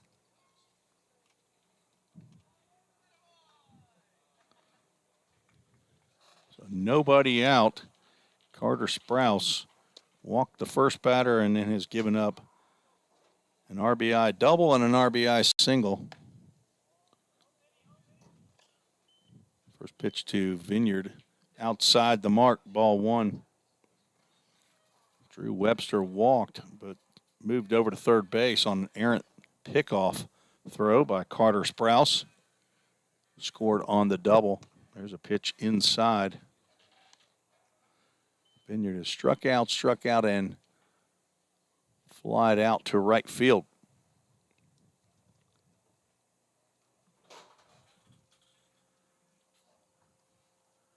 Noah Ward is now was on deck, took his helmet off. A high pop-up in foul territory. Campbell over, and that will get off the dugout roof and out of play.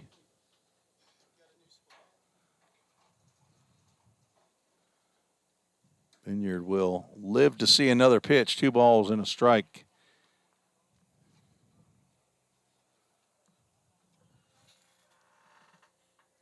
All right, Evick looks like he's going to be hitting for Chase Birdwell, not for Noah Ward. Keegan Evick is now in the on-deck circle. Step off throw over to first base, back in time is Wells.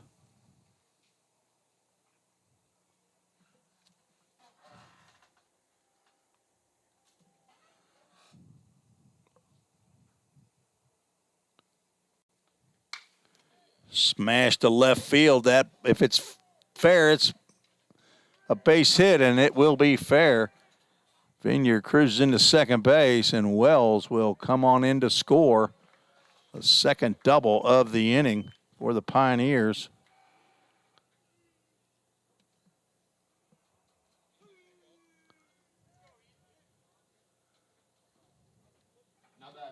Pioneers now lead 10-0. So 3 consecutive hits by the Pioneers. This will bring Keegan Evick to the plate with nobody out. Fastball high and outside. So Vineyard does collect his first hit. So Holsworth, Wells, and Vineyard all collect their first hits of the game in back-to-back fashion, and Keegan Evick will collect his first hit via the hit by pitch. So he will hobble on down to first base as that ball hit him, I think, in the hip or upper left thigh.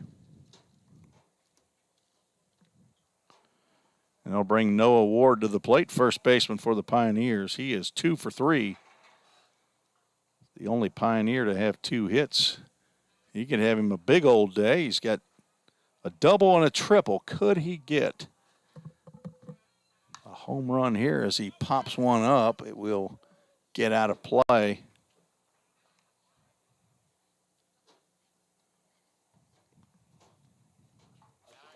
18, Noah Ward.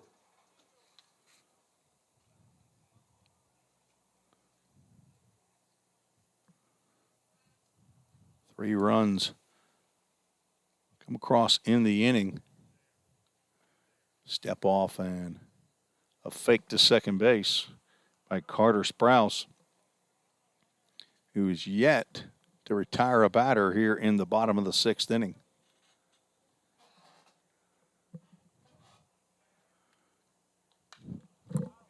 Another foul ball off to the right side. Noah Ward now down in the count. No balls, 2 strikes.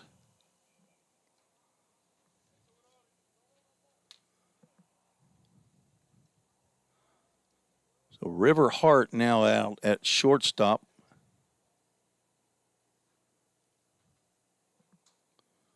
Noah Powell, I believe, still at second base. Jason Campbell at third as that ball's inside and gets by Harrison Bouthelet and gets to the backstop. Ball one. And Evick moves on down to second base. And Vineyard moves to third on the wild pitch. Ward doubled, drove in a run in the first inning, grounded out to the first baseman in the third, and tripled and drove in a run in the fifth. Count goes 2 balls and 2 strikes on Ward. On deck, Connor Moss. Swinging a drive out the left field. Back goes Hayden Hodges. That's over his head, and it will hop over the fence for a ground rule double. So 3 extra base hits for Noah Ward. 2 more runs come across for the Pioneers.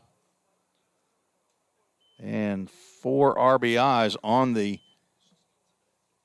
in the game here for Noah Ward, and he does go 3 for 4. Hard hit ball. Drives in Vineyard and Evick. A tough inning here for Carter Sprouse.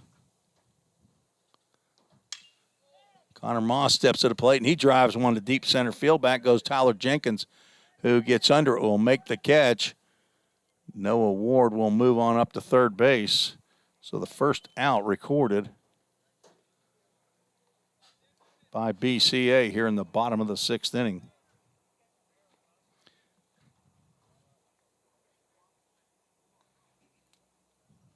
Five runs have come across here in the bottom of the 6th inning. Started out 7-0. We're at 12-0 here in the bottom of the 6th. Zach Zimmerly, who's 1 for 2. So the pitch apparently gets on the inside corner for called strike 1. The infield for BCA is in on the grass, trying to practice cutting off a run here with less than 2 outs. Zimmerly's going to look at again at the same pitch, look like changeup inside.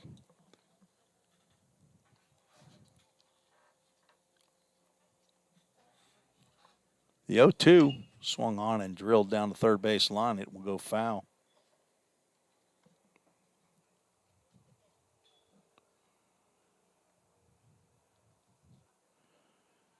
On deck, Drew Plummer, who will pinch hit for Corbin Overbay. Smash into left field. 2 hits on the evening for Zach Zimmerly. Another RBI to boot. And run number 13 is Zimmerly enjoying college baseball now after getting a couple hits here in the ball game. Drew Plummer will step to the plate, pinch hitting for Corbin Overbay. I'm sure he'll go in at second base in the top of the 7th inning. 1 out, 1 on. Breaking pitch stays outside.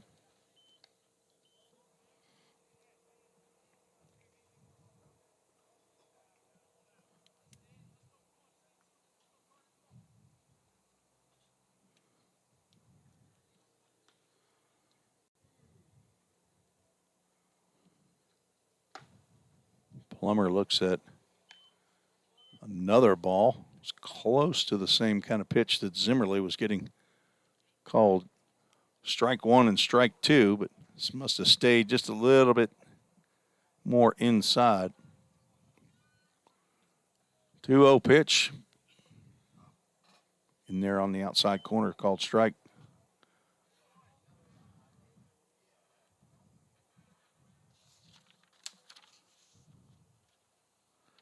Plummer went in at second base in game 1, but never got a plate appearance.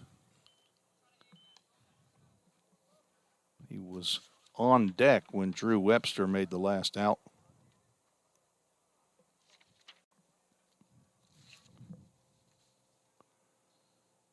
So this is Plummer's first plate appearance of the fall that's not an inter-squad game. And he will look at ball 4. 2 pitches that were very close to the same pitches that Zimmerly looked at. So his first collegiate at bat against someone who's not a teammate is a walk. Second walk of the inning. And that will end the night for Carter Sprouse as he faces 9 batters and gets 1 out. He will give way to Game 1 first baseman Jeremy Kreider. Number 13 will be out there on the mound from Knoxville, Tennessee, 6'4", 190-pounder. He will come on in a 2-on and 1-out situation. We'll take a quick break and be right back. You're listening to the VolState Sports Network.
Jeremy Kreider to face Reed Mashinsky, the 10th batter to come to the plate here in the bottom of the 6th inning. 6 runs across. 5 hits. First pitch to Mashinsky is low and away.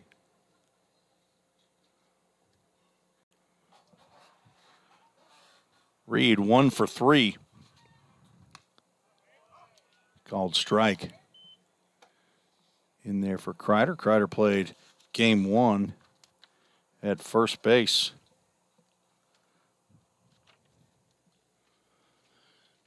Swing and a foul tip into the mitt for strike 2.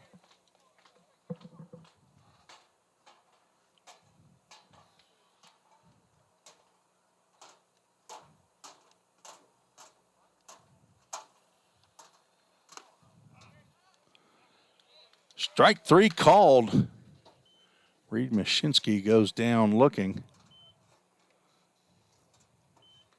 So the second out of the inning. Now batting, number 7, Drew.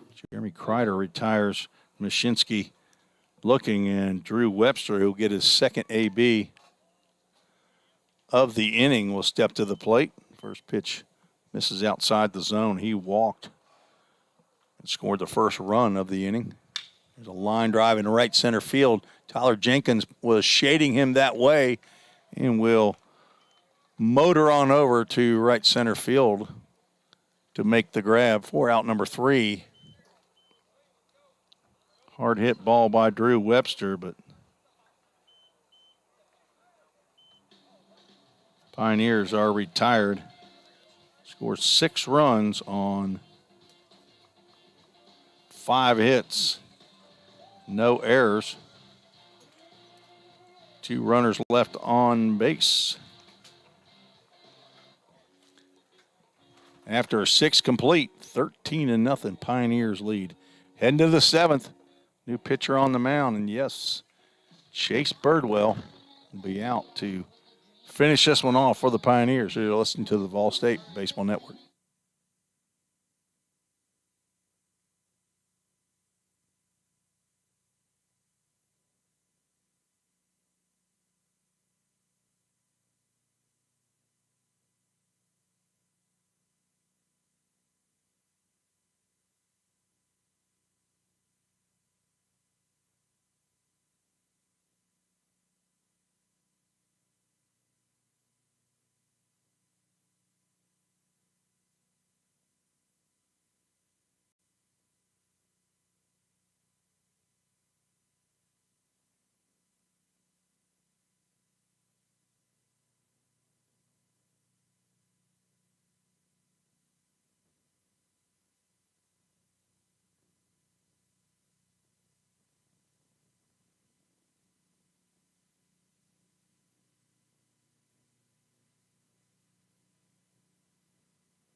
Summit Concrete call to the bullpen. Chase Birdwell out of the pen for the Pioneers, and he will come in for inning number 7.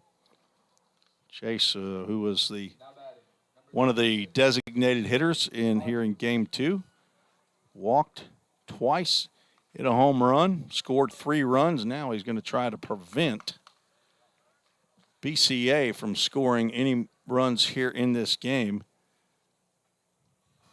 The third-year redshirt sophomore at 11 in high school will face 5, 6, and 7. Hayden Hodges steps to the plate. He struck out his first 2 plate appearances. He asked for time, does not get it. Fastball in there, called strike.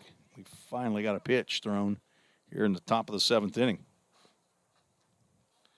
Cade McKee went 1 inning, gave up 1 walk, struck out 1.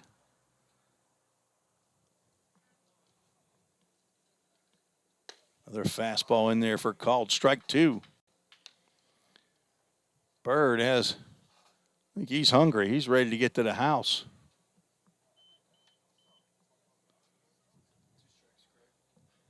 No balls, 2 strikes. Tanner Bumblelow must have taken a little break. So Alex Qualls, I'm telling you, you are handling 3 duties, buddy. You are handling the public address, the microphone there, and the PA. You are handling the DJ, playing the tunes, and now handling the scoreboard. I mean, you're coming from my job. You are moving down to the left of the console there. That pitch just misses below the knees. You bring it on down here, Alex Qualls, and I'll show you how to do it, bud. Talk to me. I had a dream. You texted me and you were like, I'm sick. You need to do commentary today. That's good. That's a good dream. Breaking pitch in there for called strike 3. Braden Vineyard throws a heater down to third baseman Connor Moss. So the first out. In my dream, I was literally like doing it all. You were handling all of them. Alex Qualls, that's a good dream right there. Alex Qualls says he had a dream that I called and told him that I was sick and that he needed to handle the broadcasting and that he was doing it all. Bird throws a hard one on the outside corner. Called strike to Jamison Martin. Has walked and struck out. There's a foul ball that hits off the padding behind home plate. Caroms right to Braden Vineyard. We have a no ball, 2 strike count to Jamison Martin, young man from Mayock, North Carolina. Moyock, M-O-Y-O-C-K. He hits a fly ball out to right field. Reed Mashinsky, who I believe is still out there in right field. That looks like him. Will make the grab for out number 2.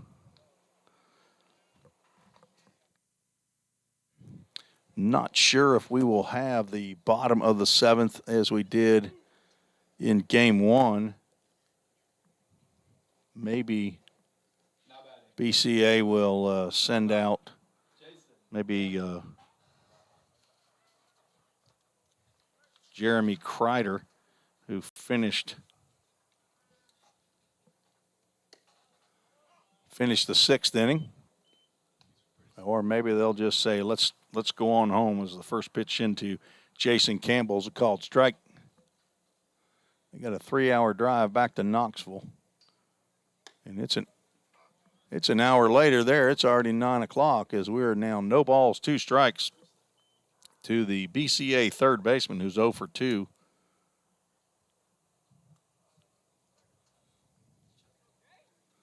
Chase Birdwell throws a breaking pitch in the dirt.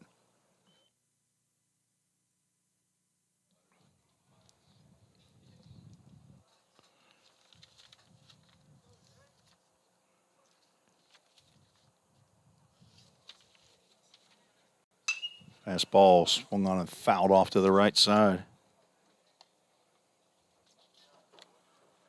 Birdwell finished the first 5-inning game against Belmont, gave up 1 hit, 1 earned run, and did walk 2 batters. He's looking to retire all 3 batters here in the top of the 7th inning.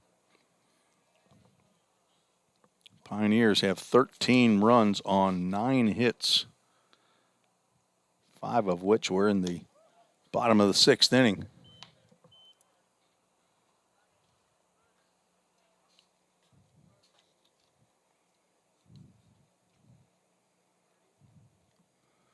Two ball, 2 strike count to Jason Campbell.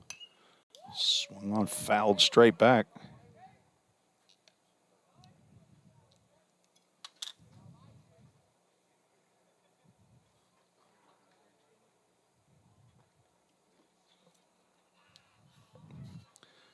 Do the 2-2 again, and there's a strikeout looking on a curveball, but they will be heading out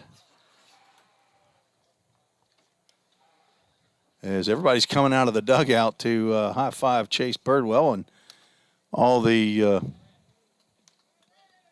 folks on defense, but we will go to the bottom of the 7th. Apparently Jeremy Kreider is going to throw the bottom of the 7th to get some work in as umpires are trying to look around and see what's going on, but I think they've already been told that they will. So Chase Birdwell retires the 3 batters that he faces, strikes out 2 of them.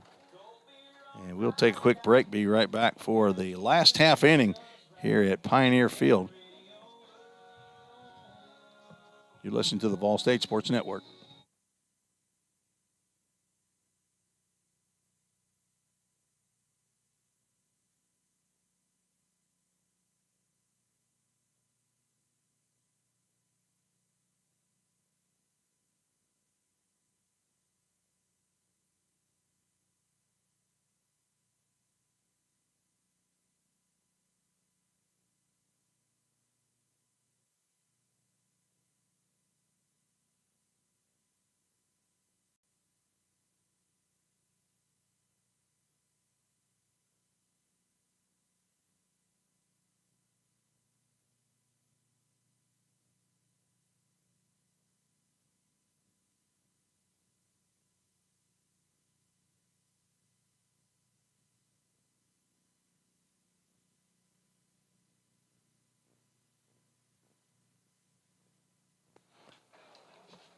Tyler Holsworth will lead off the bottom of the 7th inning.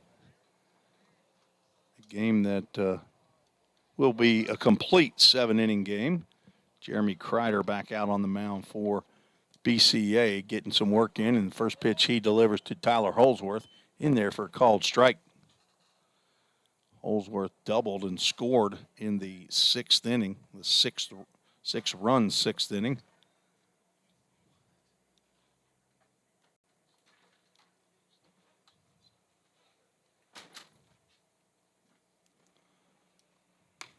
Fastball outside. 1 ball, 1 strike. On deck, Thedrick Harris. Get an at-bat. We'll pinch hit for Ryan Wells. That ball's popped up down the first baseline. Jamison Martin will give chase, and it will land in the field of play, but a hop over the fence. Probably into the maintenance shed. Count goes 1 ball, 2 strikes to Holsworth.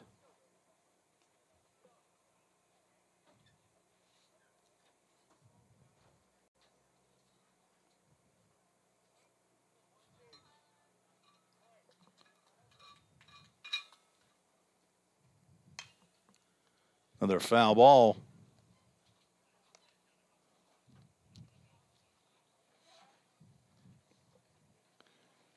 Holsworth's 5th plate appearance. Walk, struck out, flew out, and doubled. There's a fastball on the outside corner at the knees. Nice pitch by Kreider as Holsworth goes down looking. Kreider now retired. The only 3 batters he's faced. Struck out Mashinsky, got Webster to fly out, and Holsworth to strike out looking and Thedrick Harris swings and misses at the first pitch he sees from Jeremy Kreider. Harris pinch hit in bottom of the 7th of game 1. Struck out swinging, and he's a pitch away from doing the same thing here. Fast working Kreider, and down goes Harris.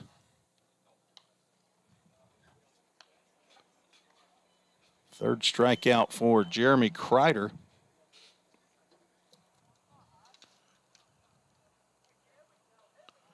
Who is the 7th pitcher to come on here for BCA. Cam Hodges will get a plate appearance here in game 2. He also pinch hit in game 1. Got a pinch hit double.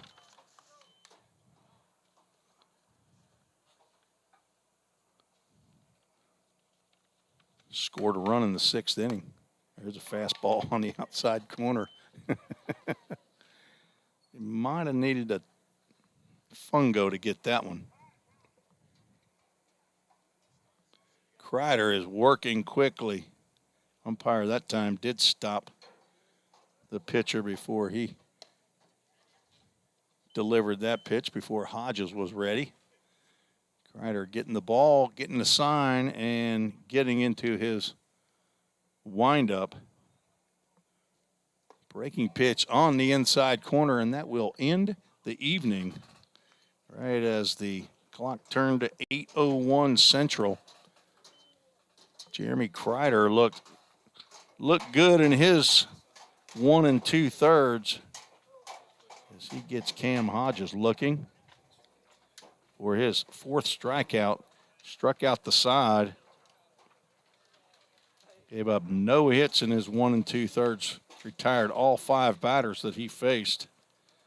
4 via the strikeout. So Jeremy Kreider looked good in his appearance today as the Pioneers shut out and no hit BCA here in game 2.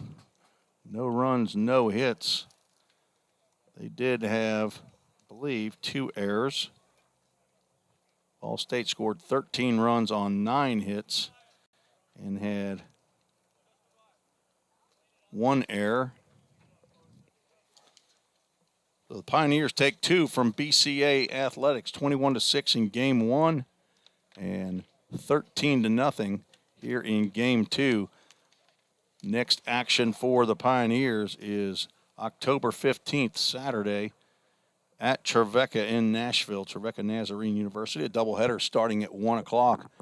No games or practices. Coach McGuire has one of his daughters that is getting married. Alex Qualls, fine job today. Tanner Bumbelow, excellent. In your first, you hope you never back up here. I hope you're not either, buddy. So a successful outing for the Pioneers. Coach McGuire gets to look at some players that may be options for next year, as a couple of players. I know Big Jay Charla had a big day in game 1. Noah Ward, big game for the Pioneers in game 2 with 2 doubles and a triple, 4 RBIs. 9 hits in game 2, 13 in game 1, so 22 hits. 2 home runs, one by Jay Charla, a grand slam in game 1, and Chase Birdwell with his first home run of the fall here in game 2. So thank you all for joining me today. This extended, that was a 2.5-hour ball game after a 2-hour and 50-minute game in game 1. I want to thank you for joining me today, and I hope you enjoyed the coverage. And maybe we'll see you at Trevecca in Nashville. If not, we will be broadcasting on VolState YouTube channel as well as Twitter again. So for Athletic Director Bobby Hudson and Head Coach Jim McGuire, this is Tim Reese saying good night and God bless. We'll talk to you on October 15th, Lord willing.